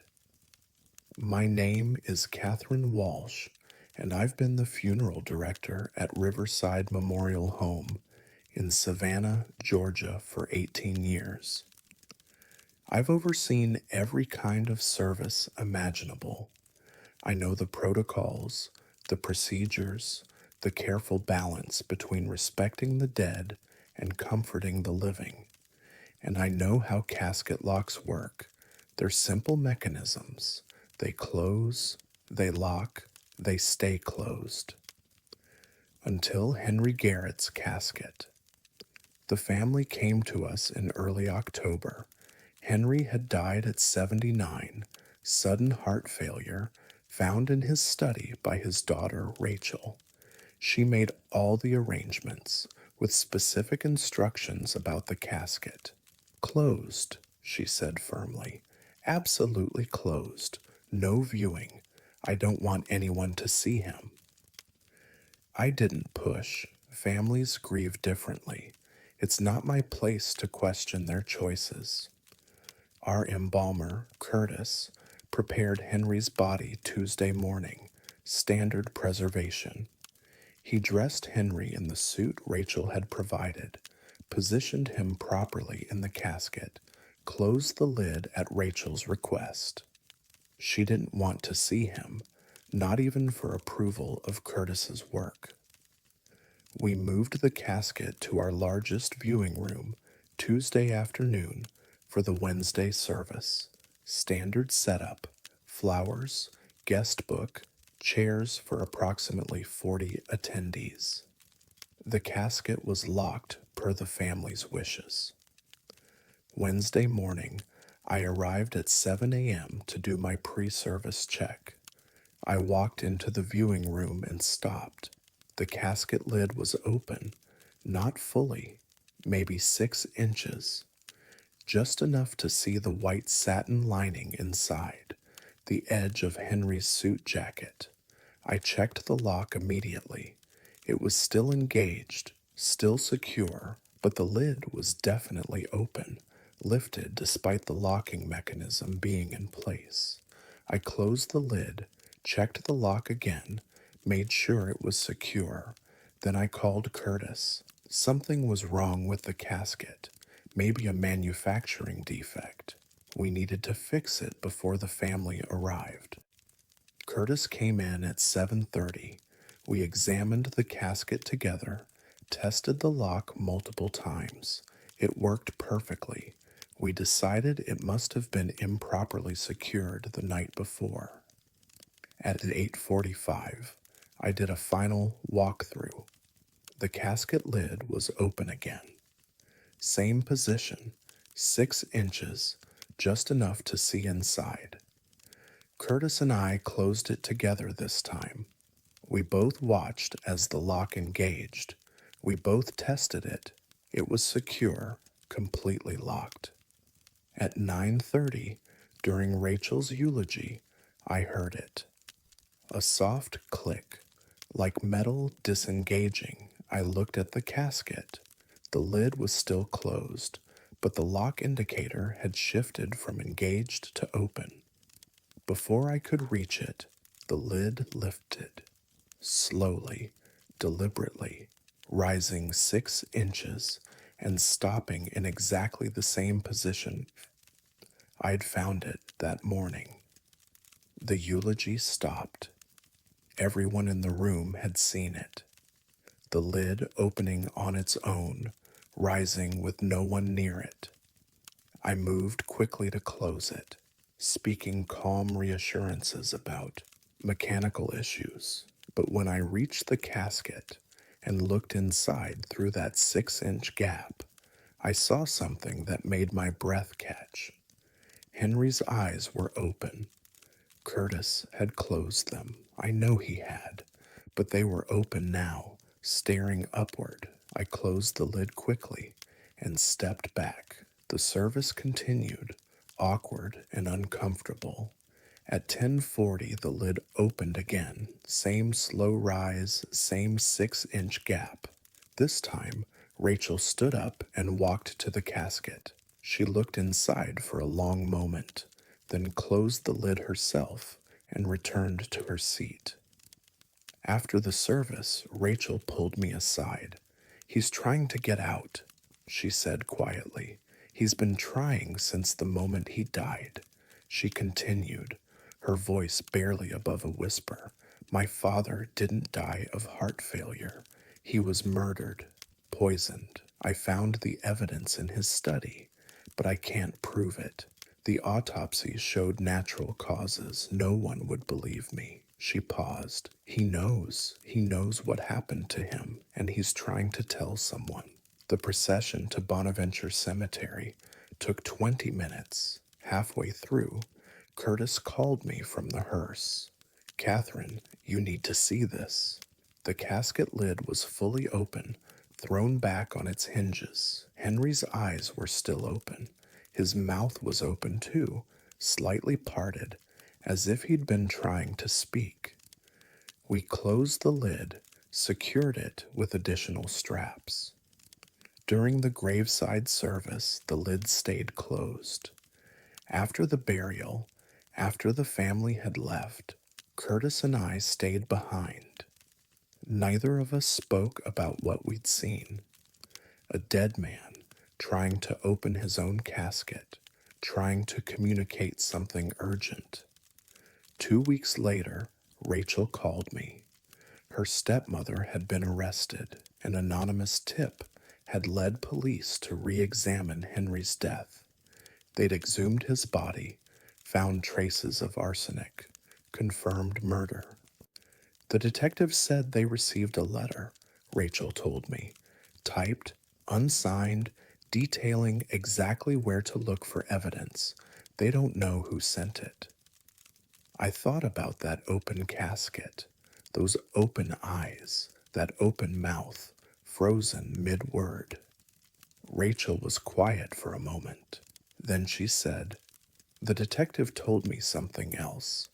When they exhumed the casket, they heard sounds from inside, scratching, like someone trying to get out. But when they opened it, everything was normal. My father was positioned exactly as your embalmer had left him. Hands folded, eyes closed, mouth closed, peaceful. I think about Henry Garrett often, about that casket lid that wouldn't stay closed, those eyes that wouldn't stay shut. We've had 3 closed casket services since then. Each time, I check the locks obsessively. Last week, we had a closed casket service for a woman who died in a house fire. During the service, the lid opened, 6 inches.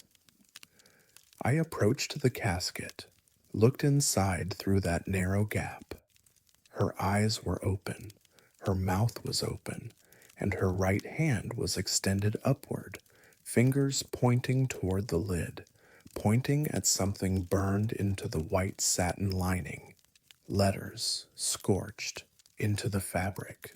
A name, a man's name, not her husband's name, someone else. I closed the lid. I said nothing to the family, but I took a photo before I did. The next day, I sent an anonymous tip to the fire marshal's office. Just a name, just a question, because I've learned something in 18 years of doing this work. The dead don't always rest easy. Sometimes they have unfinished business. Sometimes they have truths that need telling. And sometimes, if you pay attention, if you watch for the signs, you can help them say what they need to say, even if it means letting caskets open that should stay closed, even if it means seeing eyes that should stay shut, even if it means hearing words that are never spoken aloud, but are screamed nonetheless in the silence between the living and the dead.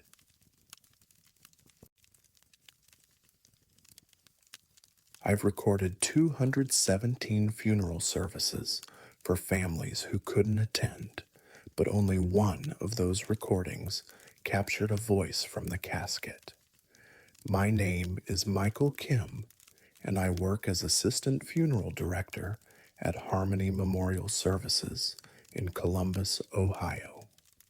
Part of my job involves recording services for family members who can't be present. deployed military, overseas relatives, people too ill to travel. I set up a camera, position it to capture the eulogy and the casket, and record the entire service. I've been doing this for 6 years. I know the equipment inside and out. It can't capture voices from dead bodies. I know that much. The service was for Thomas Brennan, 68 years old, Marine Corps veteran, died of complications from lung cancer. His daughter Grace had arranged everything from Seattle. She couldn't travel, recovering from surgery, but she wanted a recording of her father's service. The service was scheduled for Thursday at 2 p.m. I arrived early, set up the camera at the back of our largest chapel, tested the audio levels. Standard setup. The service was well attended, maybe 70 people, many of them fellow veterans. The Marine Corps detail performed the flag ceremony with precise dignity. I recorded everything. The eulogy was given by Thomas's friend Robert, who'd served with him in Vietnam. He spoke for 18 minutes about courage, brotherhood, sacrifice. I recorded it all. That evening, I started the review. I watched the footage at normal speed, checking audio quality, making sure the important moments were captured clearly. Then, at minute 42, during Robert's eulogy, I heard something underneath his voice. Faint, almost inaudible, but definitely there. A whisper. I rewound, increased the volume, isolated the audio channel. There it was again. A voice, distinct from Robert's, speaking words I couldn't quite make out. The whisper lasted maybe 4 seconds. I ran it through audio filtering software. The voice became more distinct. Male, older, speaking what sounded like numbers.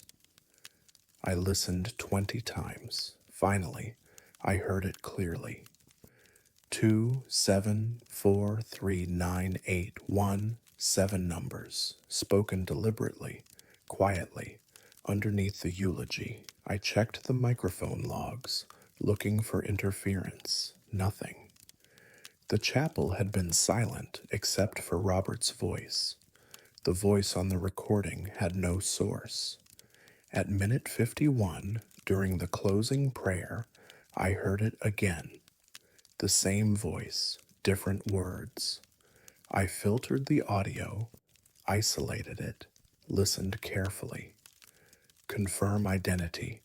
2, 7, 4, 3, 9, 8, 1. I pulled Thomas Brennan's service file. Nothing matched those numbers. Not his birth date, not his death date, not any address.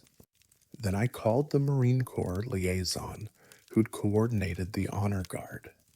I asked him if those numbers meant anything. He was quiet for a moment. Then he said, "Where did you hear those numbers?" I told him about the recording. He asked me to send him the audio file immediately. He called back 30 minutes later. His voice was different, cautious. "That's a service number," he said. "Old format, used before we switched to Social Security numbers, Vietnam era." He paused. "It's Thomas Brennan's service number, his military ID from 1967. I felt cold wash through me. How would that be on my recording? Only Thomas would have known that number. It's not in any public records. Unless he'd written it down somewhere, that information would have died with him. I reviewed the entire 2-hour recording. I found 7 more instances of the voice, each time during moments when Robert or others were speaking about Thomas's military service. Confirm identity 2743981. Brennan, Thomas J. USMC. 1st Battalion, 5th Marines. Da Nang, 68. All of it accurate, all of it information that wasn't mentioned in the eulogy. I sent the recording to Grace with a note asking her to call me. She called 3 days later, her voice shaking. "That's my father," she said. "I don't know how it's possible, but that's his voice. The way he used to recite his service information when he'd had too much to drink. He'd sit in his chair and repeat it over and over, like he was reporting for duty." She was crying now. "He did it the night before he died, sat up in his hospital bed, and started reciting. I thought it was the morphine, but he was so clear, so focused, like he was preparing for something."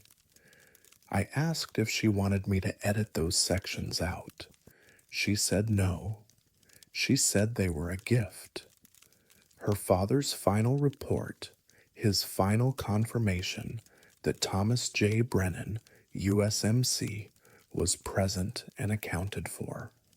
I archived that recording separately, but I started listening more carefully to every recording I made after that, isolating audio tracks, filtering for whispers, checking for voices that shouldn't be there. I found 3 more over the next 6 months. A woman's voice during her daughter's eulogy, singing a lullaby. A man's voice during the closing prayer, reciting an address, the house where he'd grown up. A child's voice during a memorial service, saying, "I'm okay," over and over. Each time, I sent the unedited recording to the families. Each time, they called me back in tears, confirming those were the voices of their loved ones. Last month, I recorded a service for a young woman who died in a car accident. During the eulogy, I heard it. The daughter's voice, clear and strong beneath her friend's tearful words. "Tell Mom I'm not afraid. Tell her I saw the light and it was beautiful. Tell her to stop blaming herself. Tell her I love her." I sent the recording with those sections highlighted. The mother called me the next day. "We fought the morning she died," she said. "Terrible fight about something stupid. She left angry. I never got to apologize." She paused. "How is this possible?" I told her the truth. "I don't know, but it's happened before." And it's always a message the living need to hear. I've started recording more services, even when families don't request it. I archive every one, review every audio track, listen for those voices underneath the eulogies and prayers. The dead speak, if you know how to listen, not with moving lips or breathing lungs, but through echo and interference, through whispers caught between audio channels, through voices that physics says can't exist, but technology says are undeniably there. Thomas Brennan confirmed his identity. A mother heard her daughter's forgiveness. A wife learned her husband's final secret. All of them through recordings that captured something impossible. I'm recording a service tomorrow, and I'm going to listen very carefully to what comes through, because the dead still speak. We just need better microphones.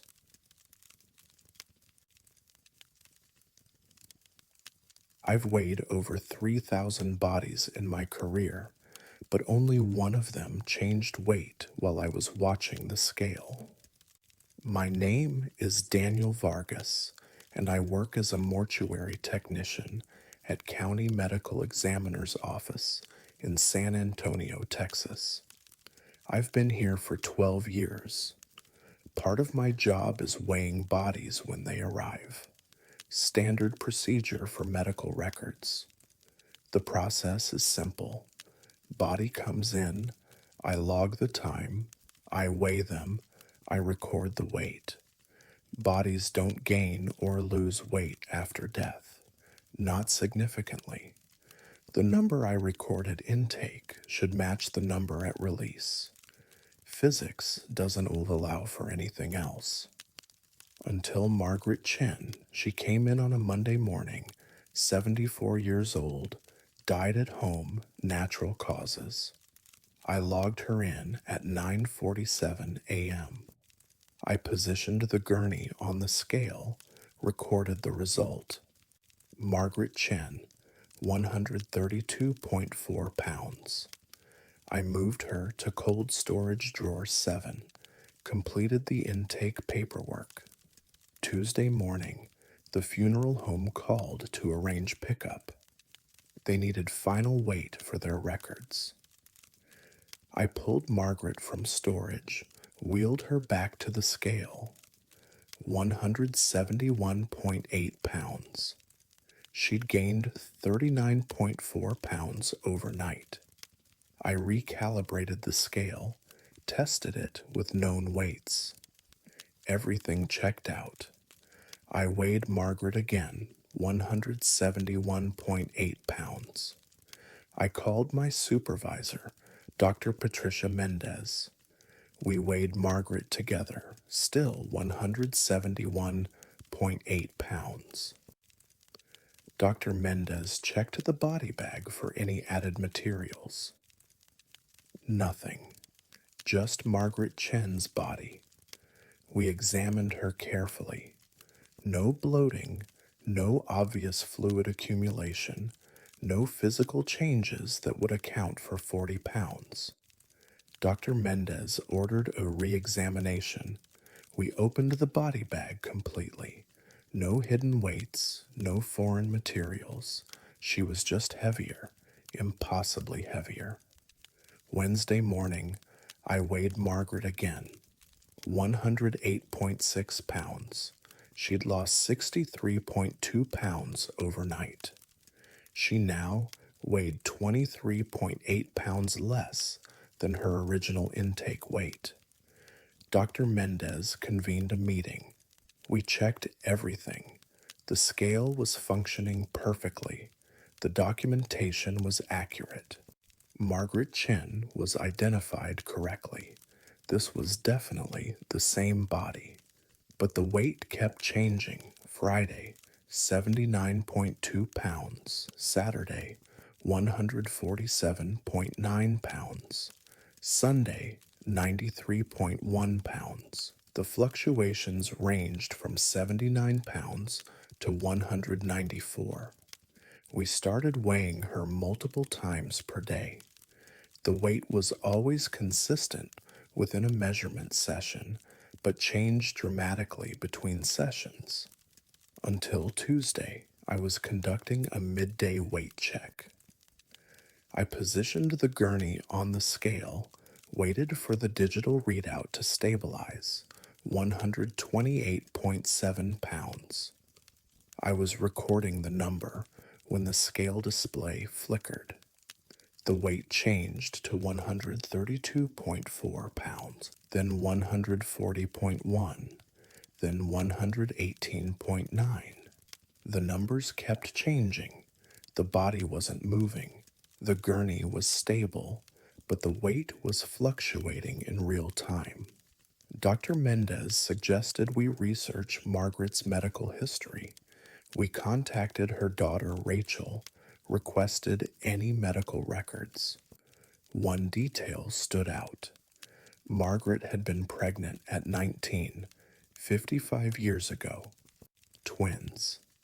She'd lost one in the second trimester, stillborn, delivered at approximately 20 weeks. The surviving twin, Rachel, had been born healthy at full term. Dr. Mendez did the math. The additional weight of carrying twins versus a singleton, the total would be approximately 40 to 45 pounds by full term. She pulled Margaret's medical records from 1969, Margaret's final pregnancy weight, just before delivering the surviving twin, 172 pounds. Her pre pregnancy weight, 132 pounds. Exactly the weight fluctuation range we were seeing. She's carrying the weight of her lost child, Dr. Mendez said quietly. After death, she's cycling through the pregnancy weights, with and without the twin. We weighed Margaret every hour for the next 3 days. The pattern became clear. The weight would increase gradually over 12 hours, peaking at approximately 172 pounds. Then it would drop suddenly to 132 pounds. Then the cycle would repeat.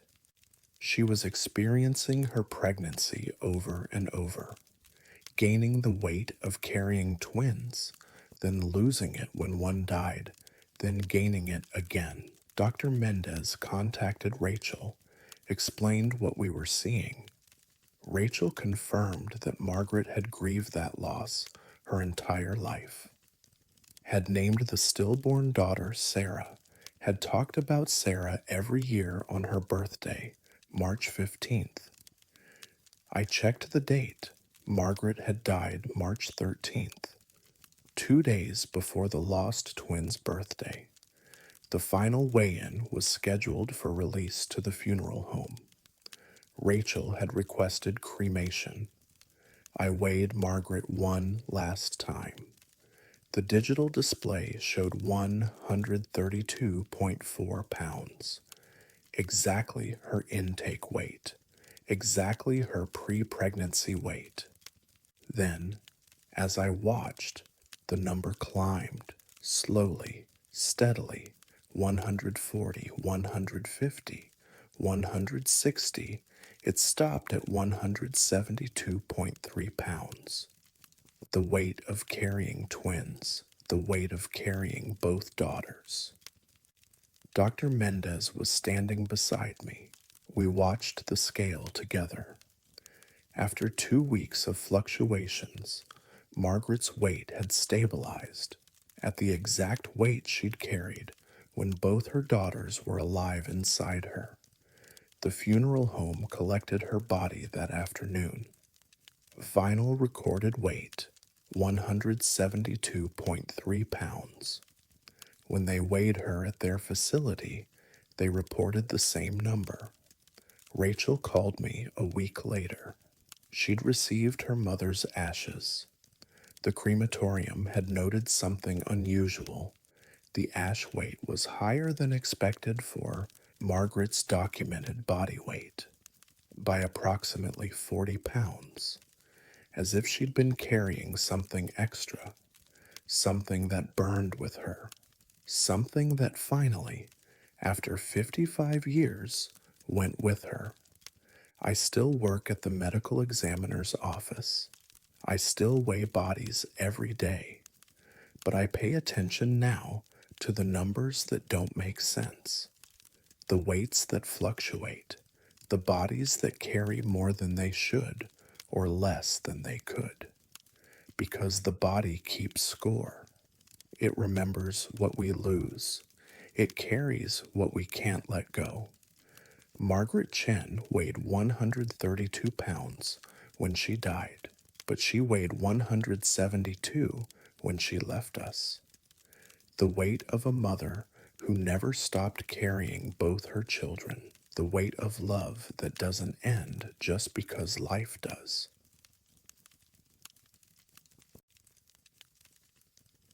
Never trust a photograph that changes expression, especially when the original stays the same. My name is Carmen Martinez, and I've been the funeral director at Seaview Memorial Chapel in Monterey, California for 22 years. I've displayed thousands of memorial photographs, smiling grandparents, young couples, children frozen in moments of joy. The photographs are meant to comfort. They're supposed to stay the same, fixed in a single moment, until Rebecca Thornton's photograph. Her sister Emily came to arrange the service on a Tuesday afternoon in late April. Rebecca had been 36 years old, died in a single car accident on Highway 1. Emily brought a photograph for the memorial display. Rebecca at a beach, wind in her hair, genuine smile, eyes bright with life. Beautiful picture, Emily said it had been taken 2 months earlier. Rebecca's last truly happy day. I had the photo professionally printed and framed Wednesday morning. The 16 by 20 enlargement looked perfect. Rebecca's smile warm and natural, her expression peaceful and content. I positioned the photograph on an easel beside the casket Wednesday afternoon. The viewing was scheduled to begin Thursday at 10 a.m. Thursday morning, I arrived at 8. I walked through the chapel, adjusted flowers, made sure everything was perfect. When I reached the memorial photograph, I stopped. Rebecca's smile looked smaller, not dramatically different, just slightly less pronounced. The warmth had dimmed slightly. I checked the photograph against the original file on my computer. The original showed Rebecca's full, bright smile. The framed print showed something more subdued. I called the print shop. They confirmed they'd printed exactly what I'd sent them, no modifications. But the photograph in the frame didn't match the file. Friday morning, I came in early again. Rebecca's smile was gone completely. Her expression was neutral, almost blank, not sad, but emptied of joy. I compared it to the original file again. The original still showed that bright smile. The framed photograph showed a woman with a flat, emotionless expression. I took the frame down, examined it closely. The print seemed fine. No damage, no explanation for the change. The image had simply altered. The service began at 2 p.m. Throughout the eulogy, I watched that image. At 2:47 p.m., during the closing remarks, Rebecca's expression changed again. I saw it happen. Her neutral expression shifted to something darker. Her mouth turned down. Her eyes showed distress, fear. By the end of the service, Rebecca looked terrified. Her eyes were wide, her mouth slightly open, as if caught mid-scream. I compared it one more time to the original file. The original was unchanged. The framed photograph showed a woman experiencing genuine fear. After everyone left, a technician from the print shop examined it. "These are different images," he said finally. "I don't know how, but what's in this frame isn't what we printed." I called Emily, asked her to come back to the chapel. When she arrived, I showed her the photograph, the terrified expression. Emily stared at it for a long time. Then she started crying. "That's how she looked," Emily whispered, "in the car, after the accident. I was the first one there. I saw her phase before the paramedics arrived. She was conscious for a few minutes, and she looked exactly like this, terrified." Emily sat down heavily. "The police said she must have fallen asleep, drifted off the road. Simple accident. But Rebecca wasn't tired. She'd been happy, alert. She called me 20 minutes before the crash. Something happened on that road. Something made her crash." I pulled up the original photograph again, the bright, happy smile. "This is how you remember her," I said. "This is the version you chose." Emily nodded. I pointed to the framed photograph. This is what she's showing you now, what she experienced in those final moments.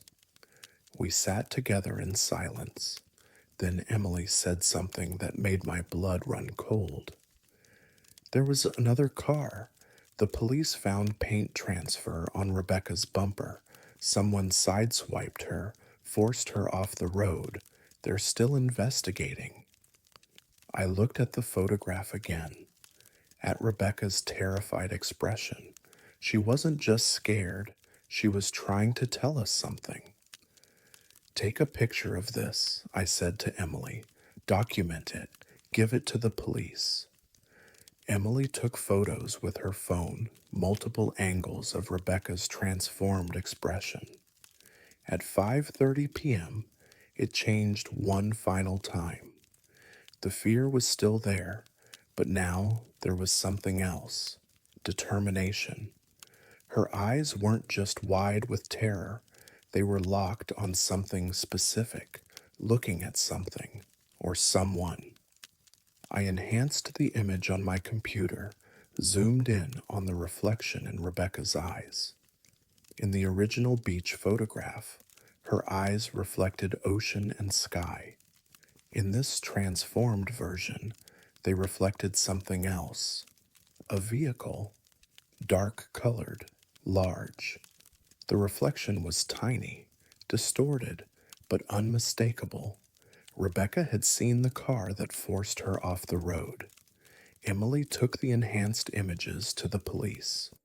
3 days later, they arrested a man driving a dark blue SUV with fresh damage to the front bumper. Hit and run, vehicular manslaughter, the paint transfer, and Emily's photographs helped identify the vehicle. After the arrest, I checked the memorial photograph one last time.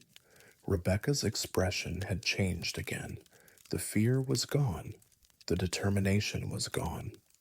She was smiling, not the bright, joyful smile from the original. Something quieter, more peaceful, satisfied. Emily took the framed photograph home. She said she'd keep it, even though it showed her sister's transformed expression, because it had helped find the truth. I asked Emily to let me know if the photograph changed again. She said she would. That was 6 months ago. I haven't heard from her since. But I think about that photograph constantly, about how it changed day by day, expression by expression, showing us what Rebecca needed us to see. I still display memorial photographs at every service, but I watch them more carefully now. I check them multiple times per day, looking for changes, for shifts in expression, for messages the dead might be trying to send. Last week, I displayed a photograph of a young man who died in what police called a suicide. 24 hours later, his expression had changed. He wasn't smiling anymore. He looked angry, betrayed. I called his mother, asked careful questions about the circumstances. She said he'd been found hanging in his apartment. No note, but his roommate had moved out suddenly the week before, and their joint bank account had been emptied. I'm watching that photograph closely, documenting the changes, waiting to see what he shows us next. Because photographs capture moments, but sometimes they capture more than moments. They capture truth, they capture messages, they capture the last things the dead saw, the last things they felt. The original photograph of Rebecca Thornton still exists somewhere, unchanged, showing a happy woman at the beach. But the framed print that hung in our chapel transformed into something else. A witness statement, a testimony, and I'll keep watching, keep documenting, keep paying attention when memorial photographs change in ways they shouldn't, because sometimes a picture is worth more than 1,000 words. Sometimes it's worth justice. Sometimes it's worth the truth.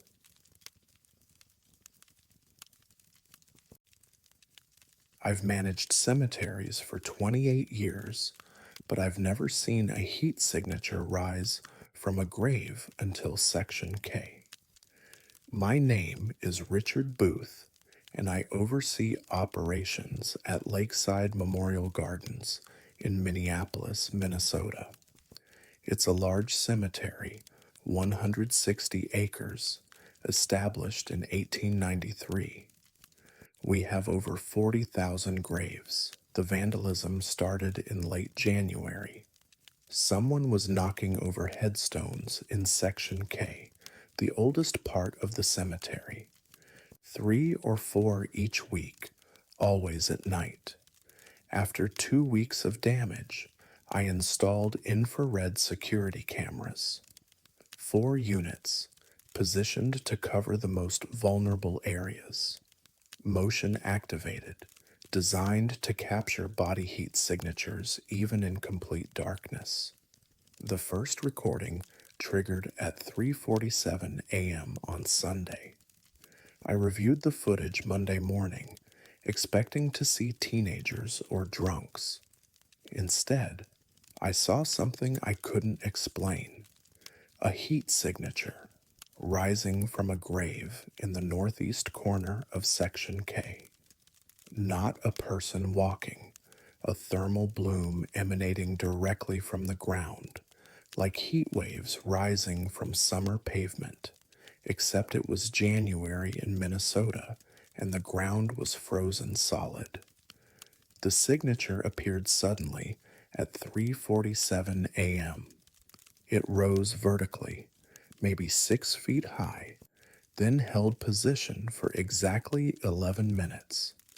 At 3:58 a.m., it dissipated. I checked the grave location against our records. Plot K217, Margaret Winters, buried 98, died at age 64. Tuesday morning, the same thing happened. 3:47 a.m. exactly. Heat signature rising from K217, holding for 11 minutes, dissipating at 3:58.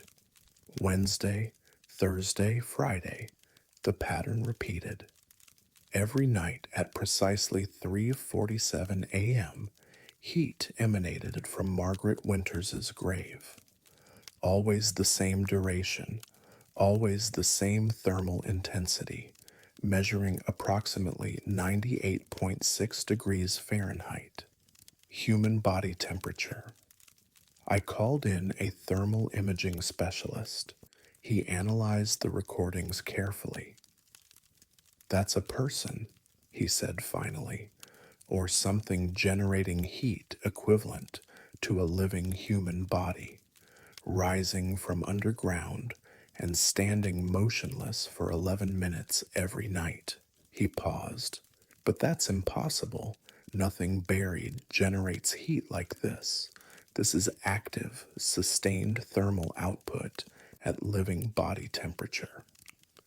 I researched Margaret Winters, tracked down her daughter, a woman named Helen, who lived in St. Paul. Helen was surprised by my call. She hadn't visited her mother's grave in years, but she remembered something. "Mom died at 3:47 in the morning," Helen said. "I was with her. She'd been in hospice for weeks, barely conscious.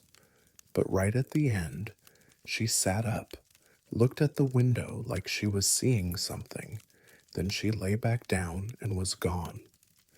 I asked what day she died. "February 9th, 1998, 27 years ago this week."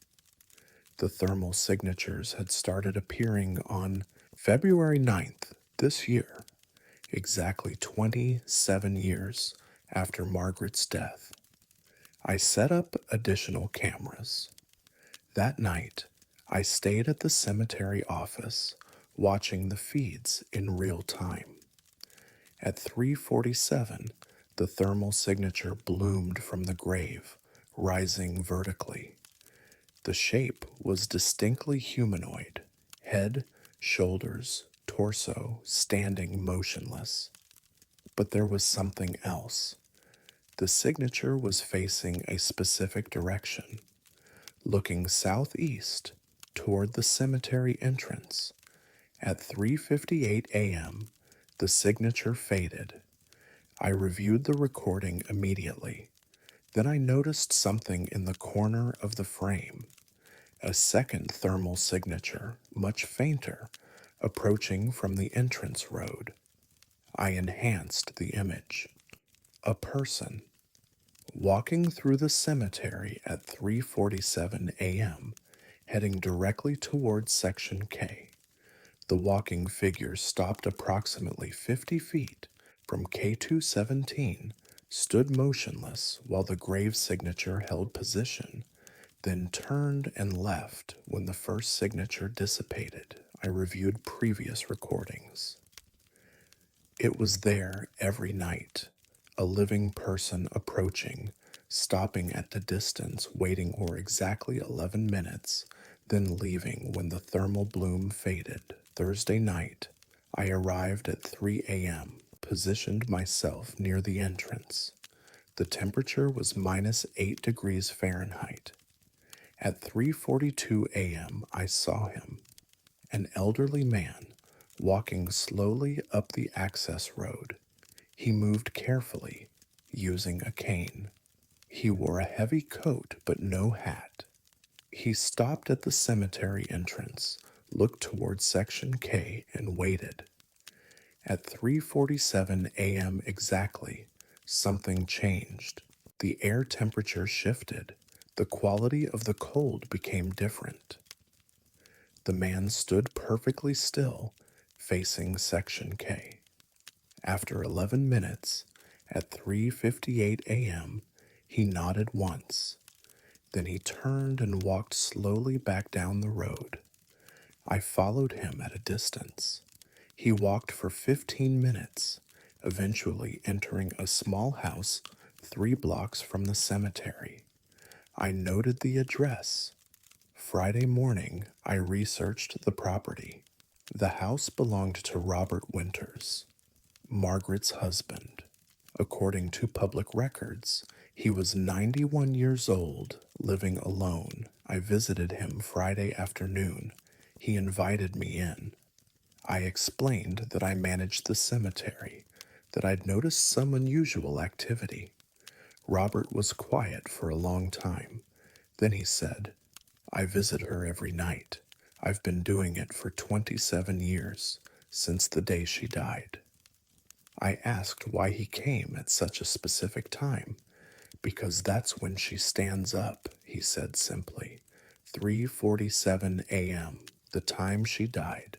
She stands up from her grave and waits for me. I come, and I stand where she can see me, and I wait with her for 11 minutes. That's how long it took, from when she sat up until when she lay back down and passed. 11 minutes. He looked at me with clear, steady eyes. I see her every night, standing above her grave, looking for me, and I go to her. I stand where she can see me. I asked if he'd ever approached closer. "Once," he said, "the first night. I tried to get close, but when I crossed into Section K, she disappeared. I realized she doesn't want me to come to her. She just wants to know I'm there, that I haven't forgotten." I didn't know what to say. The thermal cameras confirmed that something happened at that grave every night.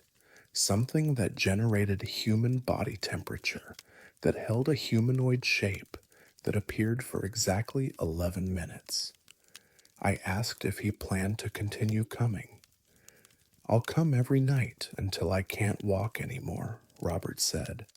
She stood up for me at the end, fought through the pain to sit up and look at me one last time. The least I can do is stand up for her now. That night, I watched the thermal cameras again. 3:47 a.m., the signature rose from K217. Moments later, Robert appeared, walking slowly up the road, stopping at his usual position. Two thermal signatures, 50 feet apart, holding motionless for 11 minutes. At 3:58, both signatures changed. The one from the grave faded, but Robert's signature brightened suddenly, intensified, as if he'd absorbed heat from somewhere. Then it normalized, and he walked away. I've been monitoring Section K for 3 months now. The pattern never varies.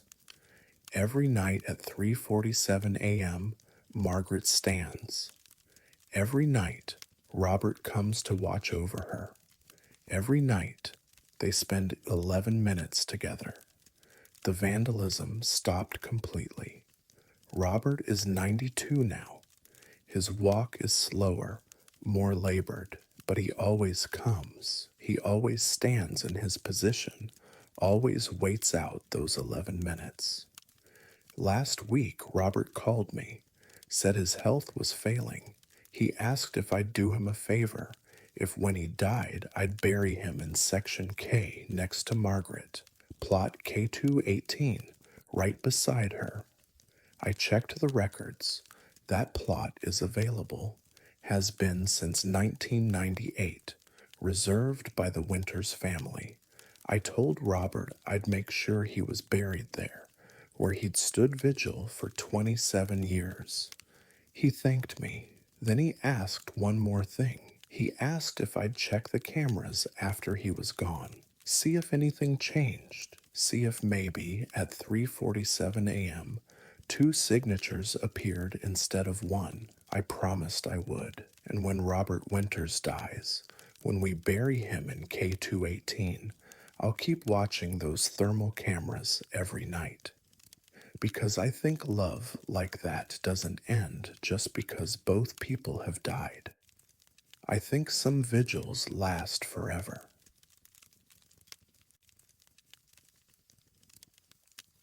I've exhumed over 400 graves in my career, but only one of them shouldn't have existed in the first place. My name is Marcus Rivers, and I work as a cemetery excavation technician for Heritage Relocation Services in Boston, Massachusetts.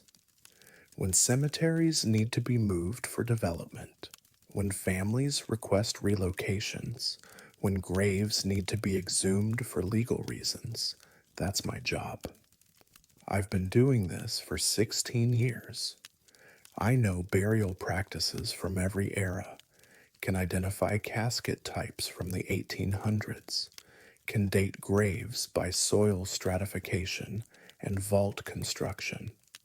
I know what should be buried at what depth, in what condition, from what time period. The Eastfield Cemetery Relocation Project started in March. Old Cemetery, established 1847, mostly abandoned, scheduled for demolition to make way for highway expansion. Our contract was to relocate 214 documented graves to the new municipal cemetery across town. Standard project. 8 weeks of careful excavation, documentation, and reburial. We started in the southeast corner, working systematically through the plot map. Each grave was documented in the cemetery records: name, dates, plot number, burial depth. We'd excavate, verify the identity, photograph everything, transport the remains to the new location. Respectful, professional, by the book. On day 12, we found a grave that wasn't on the map. We were excavating plot E47, documented as Elizabeth Morrison, buried 1892. Standard depth, 6 feet down, exactly where the records indicated. But when we hit 5 feet, The ground-penetrating radar showed something unexpected. A second casket, directly beneath E47, at approximately 12 feet deep. Graves aren't buried 12 feet deep. Never have been. 6 feet is standard, maybe 7 in dense urban cemeteries where space is limited. 12 feet is absurd, impractical, and completely outside in any burial practice I've ever encountered. I called my supervisor, James Chen. He came out to the site, reviewed the GPR data, confirmed what I'd found. There was definitely something down there. Something large, coffin-shaped, buried far deeper than made sense. We excavated carefully, removed Elizabeth Morrison's casket first, documented and transported her remains. Then we kept digging 7 feet, 8 feet, 9 feet. The soil changed as we went deeper. The stratification was wrong. The layers didn't match what should have been there for a grave from the 1800s. At 12 feet exactly, we hit it. A casket, wooden, but not deteriorated like it should be after a century or more underground. The preservation was wrong, too intact, too recent. We carefully exposed the entire casket, documented its position, photographed everything. No vault, no protective burial liner, just the casket, buried deep in earth that showed stratification patterns, suggesting it had been there since at least the 1800s. But that was impossible. The casket was modern construction, maybe 30 years old at most. There was no nameplate, no identifying information, no plot number marker, no documentation in any cemetery records. As far as Eastfield's official logs were concerned, nothing existed at this depth in this location. James authorized full exhumation. We lifted the casket carefully, checked for structural integrity, solid, sealed, no visible damage. We transported it to our processing facility for documentation before deciding what to do with it. That afternoon, we opened it. Inside was a body, male, approximately 40 years old based on appearance, dressed in modern clothing, jeans, a button-down shirt, running shoes. No embalming, no preparation. Just a body, placed in a casket and buried 12 feet deep in a cemetery that had stopped accepting burials in 1953. But here's what made no sense. The body wasn't decomposed, not fresh exactly, but preserved in a state that didn't match 12 feet of burial in New England soil. And the clothing was contemporary. The jeans had a designer label from a brand that didn't exist until 2005. The phone in his pocket was a smartphone, the kind it introduced in 2007. We checked the phone. Dead battery, corroded charging port, but otherwise intact. We sent it to a forensic specialist who confirmed the model. iPhone first generation, released June 2007. The phone showed water damage and age, but it was definitely from the 2000s. This body had been buried sometime after 2007 in a cemetery that hadn't allowed new burials in over 50 years, under 12 feet of soil that showed stratification patterns from the 1800s. We contacted the police.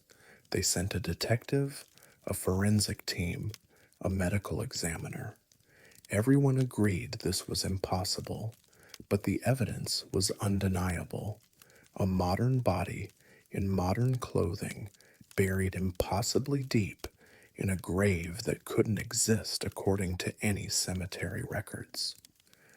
The medical examiner examined the body, found no obvious cause of death, no trauma, no signs of violence, just a man who died sometime in the past 15 years and been buried in a location and manner that defied every logical explanation. They ran fingerprints, dental records, missing persons databases, nothing, no match, no identity. No one had reported this person missing. No one seemed to know who he was. But I kept thinking about that phone. I asked the forensic specialist if they could extract any data from it. He said probably not.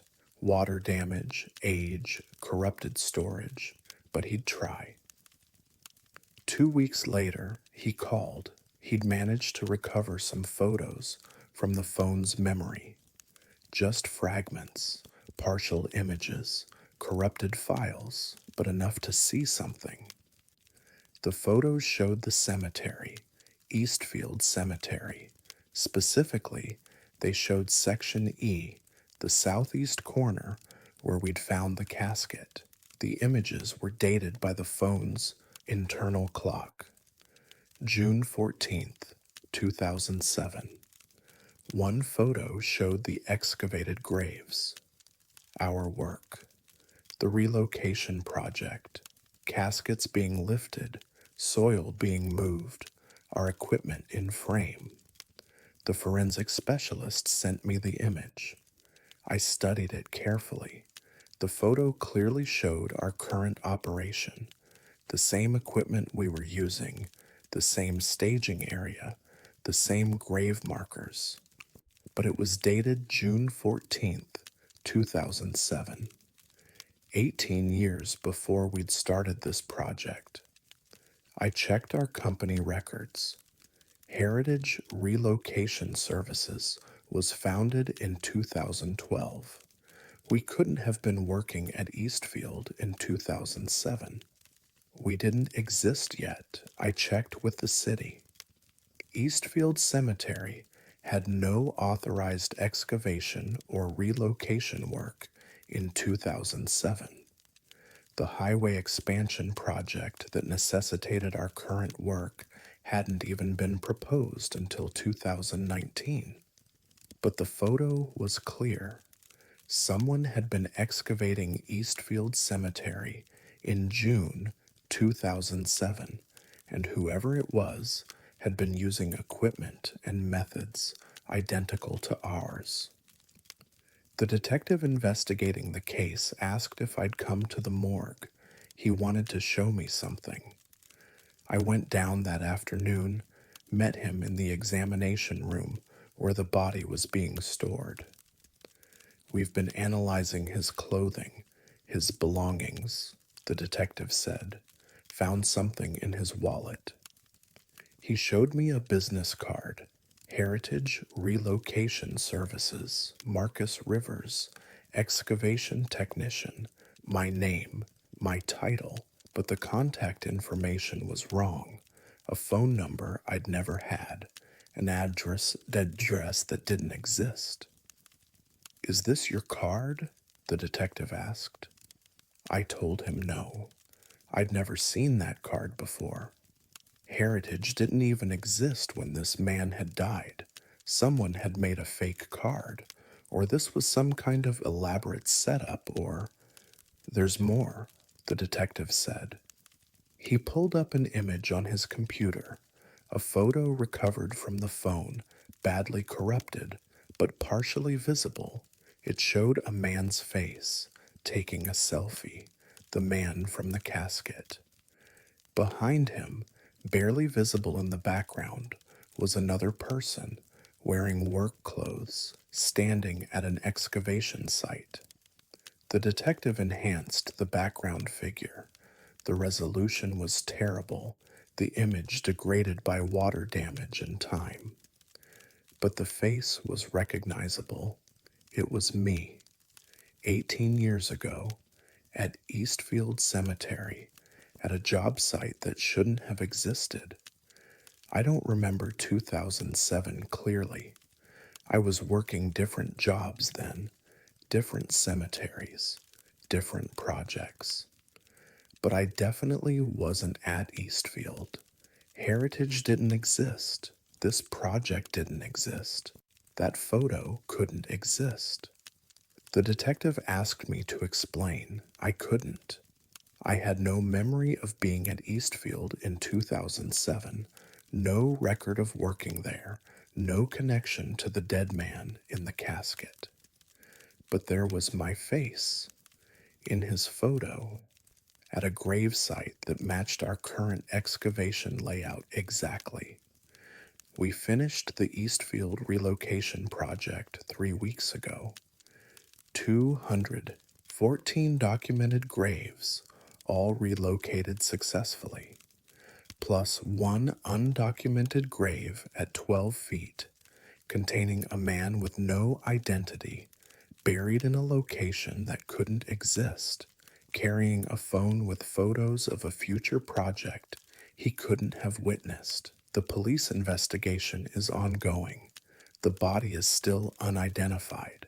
The casket is in evidence storage, and I'm still working, still excavating cemeteries, still documenting graves. But I check the dates now. I photograph everything.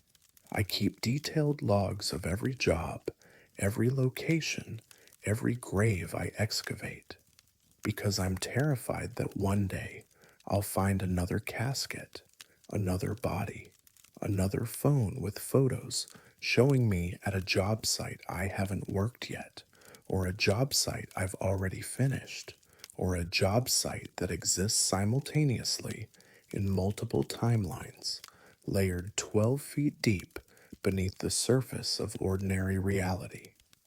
Last week, we started a new project.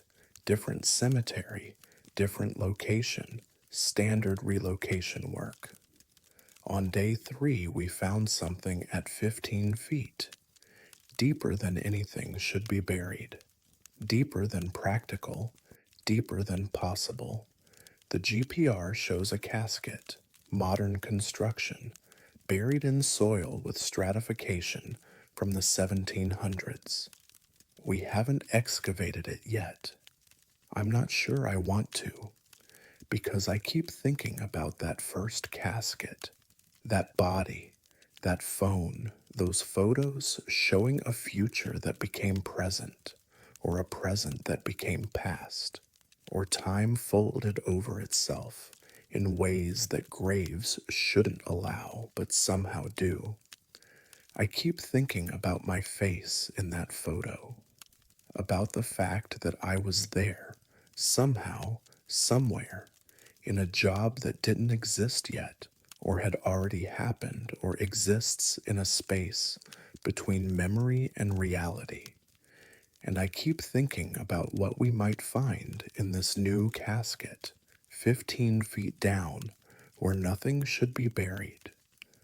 Another body, another phone, another set of photos showing excavations that haven't happened yet.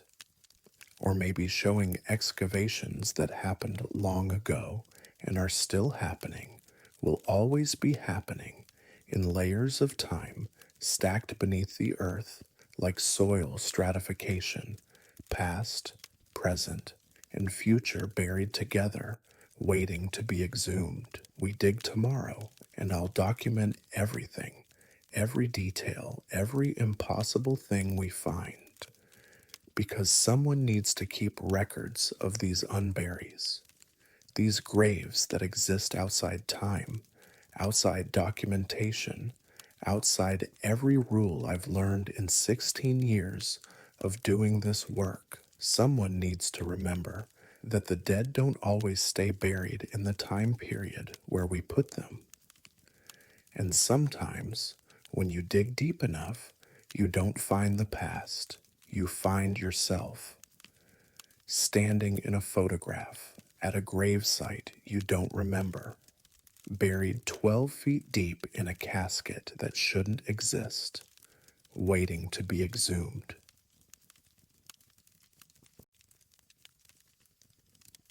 I've prepared in over 5,000 bodies in my career, but only one of them left me instructions for its own funeral.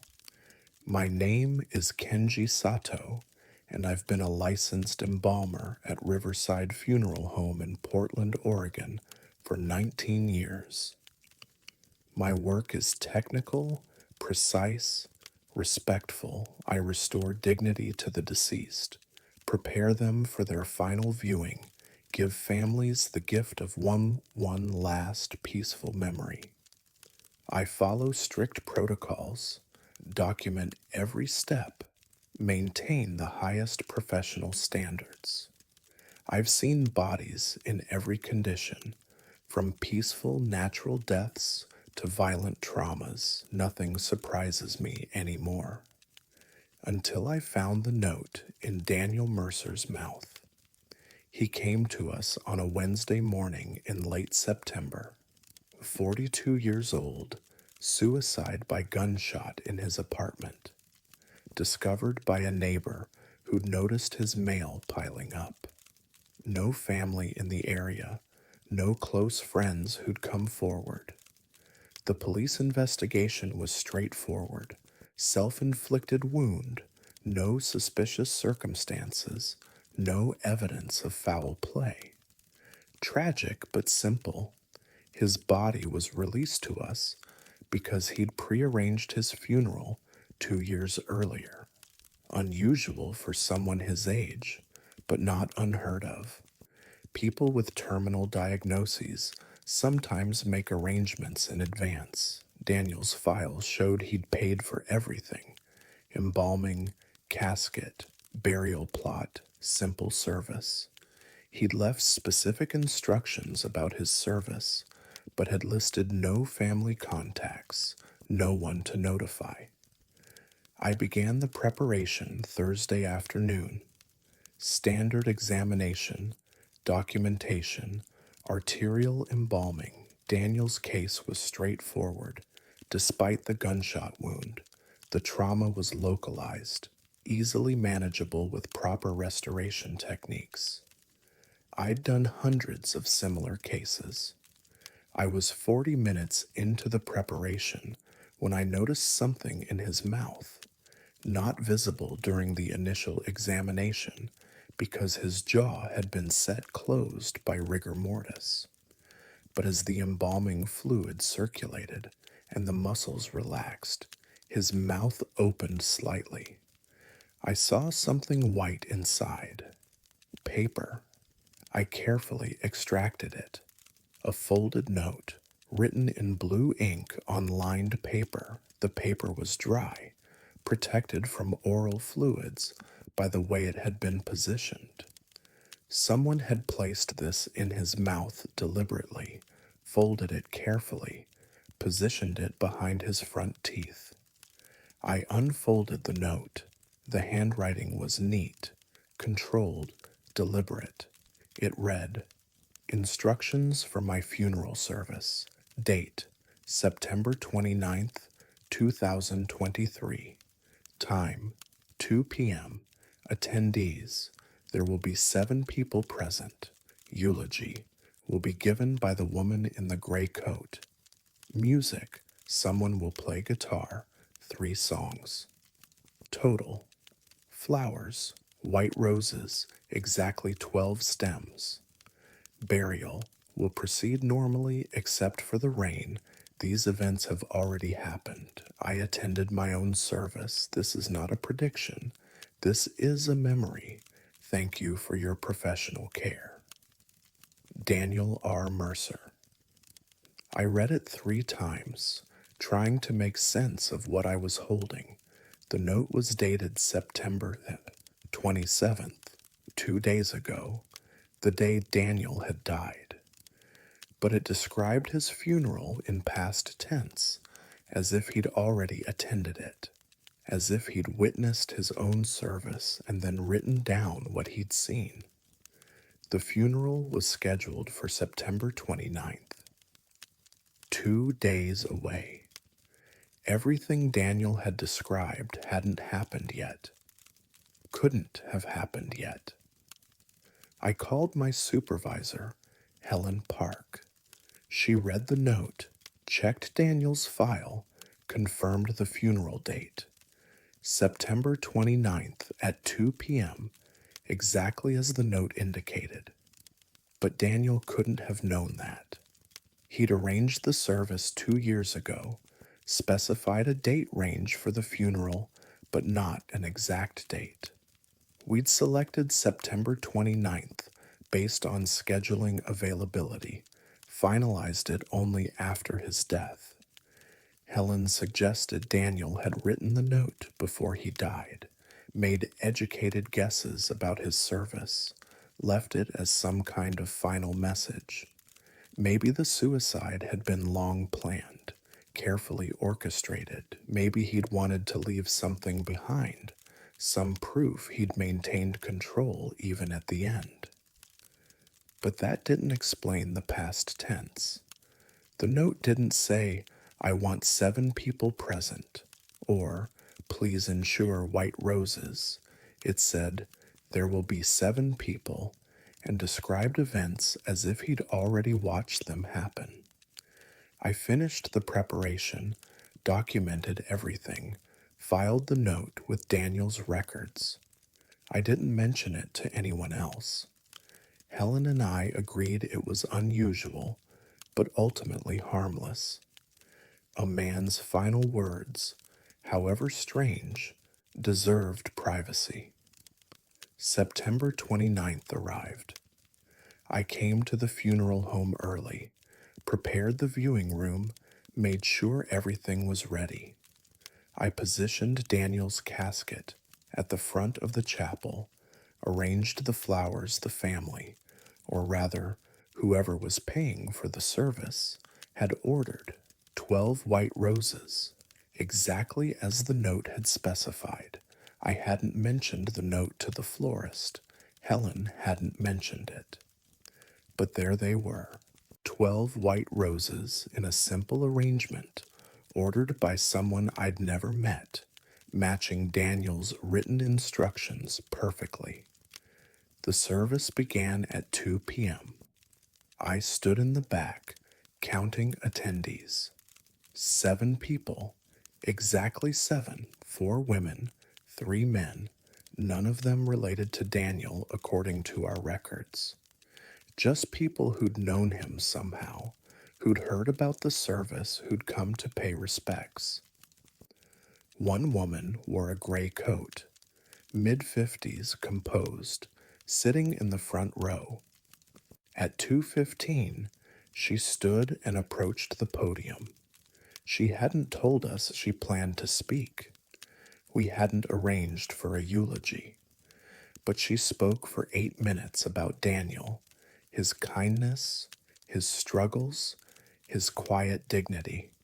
A perfect, unrehearsed eulogy from someone who'd clearly cared about him. At 2:30, a young man I hadn't noticed before pulled out a guitar. He'd been sitting in the back, instrument case at his feet. He played 3 songs, simple, acoustic, beautiful. No one had arranged this. No one had requested music. But there it was, exactly as Daniel's note had described.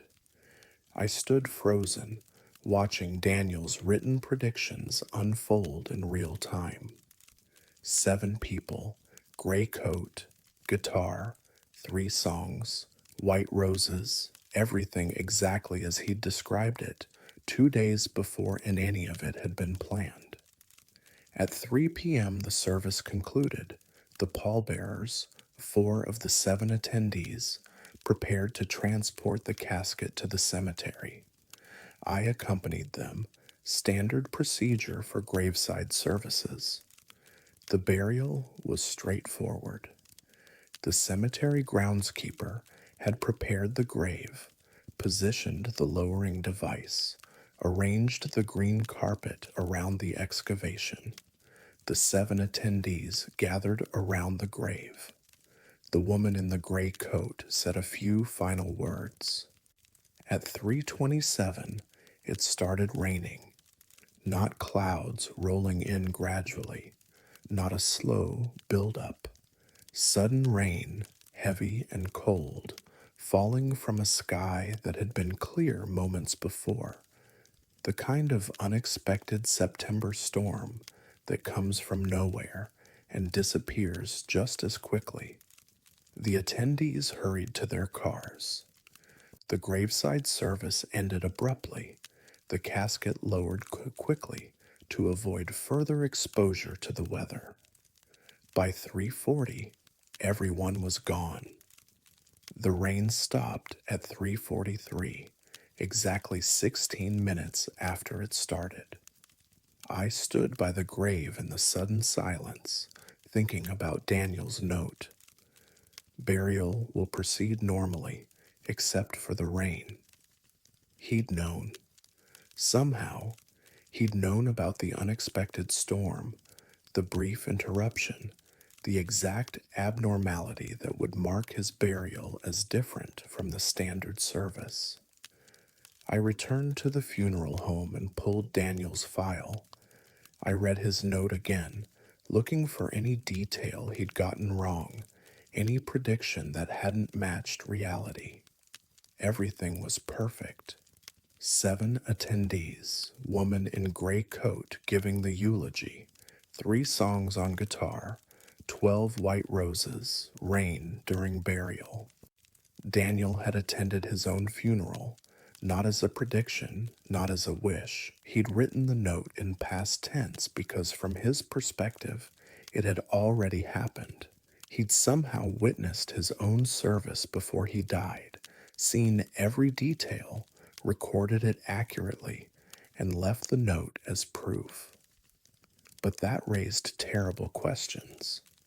If Daniel had witnessed his funeral before his death, had he also witnessed his own suicide? Had he seen himself pull the trigger, watched the event from outside his own body, experienced his death before it happened? Had he chosen suicide because he'd already seen it happen, or had seeing it somehow made it inevitable? I called the woman in the gray coat. Her contact information was in the guest book. Her name was Patricia Ellis, Daniel's former therapist. She'd treated him years ago for depression, lost touch, heard about the service through a mutual acquaintance. I asked her about Daniel's mental state, his beliefs, whether he'd ever mentioned anything about premonitions, visions, experiences of knowing the future. He told me once that time felt wrong to him, Patricia said, like he was experiencing events in the wrong order, remembering things that hadn't happened yet, forgetting things that had. I thought it was dissociation, trauma response, something clinical, but he was adamant. He said he'd lived his whole life backward, experienced effects before causes, attended events before they were scheduled. She paused. He said dying would fix it, would reset everything, let him experience time in the right direction finally. I thought about the note, the past tense descriptions, the perfect accuracy of every prediction. Daniel hadn't been predicting his funeral, he'd been remembering it. He'd attended his own service first, before he died, experiencing time in reverse like he'd described to Patricia, and if that was true, then his suicide hadn't been an escape from life. It had been an escape from living backward, from experiencing death before birth, endings before beginnings, funerals before lives. I've thought about Daniel Mercer every day since his burial, about that note, about the 7 attendees and the guitar and the rain, about a man who lived his life in reverse and chose to end it in the only direction that made sense to him. Last week, we received a new prearrangement from a client I'd never met. Young woman, 31 years old, no terminal diagnosis, No obvious reason to plan her funeral in advance, but she wanted everything documented, every detail specified, exact instructions for her service. I handled the intake meeting, asked why she was planning so early.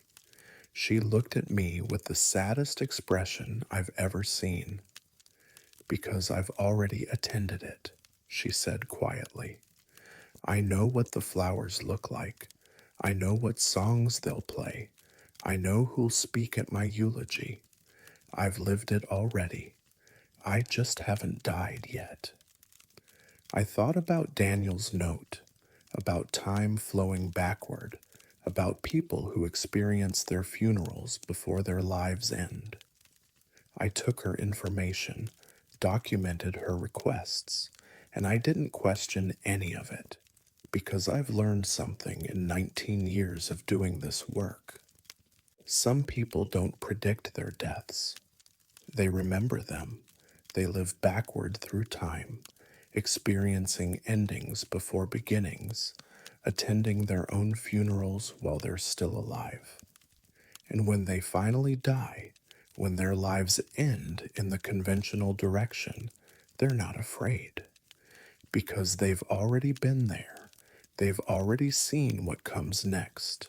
They've already attended the service, heard the eulogy, witnessed their own burial. Death isn't unknown to them. It's a memory, a place they've already visited, a future they've already experienced. And sometimes, if you find the right note in the right mouth, they'll tell you exactly what their funeral looked like. In past tense, as a memory, as proof that time doesn't always flow the way we think it does, that some people live backward, die forward, and leave notes explaining what they've already seen. I still have Daniel's note, filed away in my private records, not in the official files.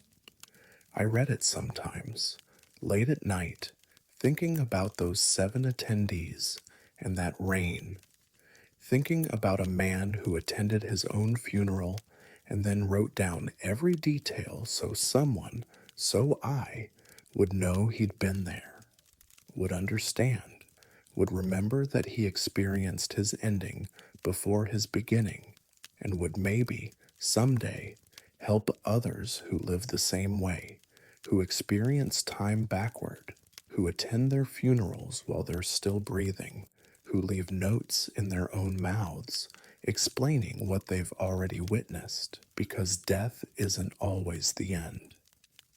Sometimes it's the memory that comes first, and life is what follows.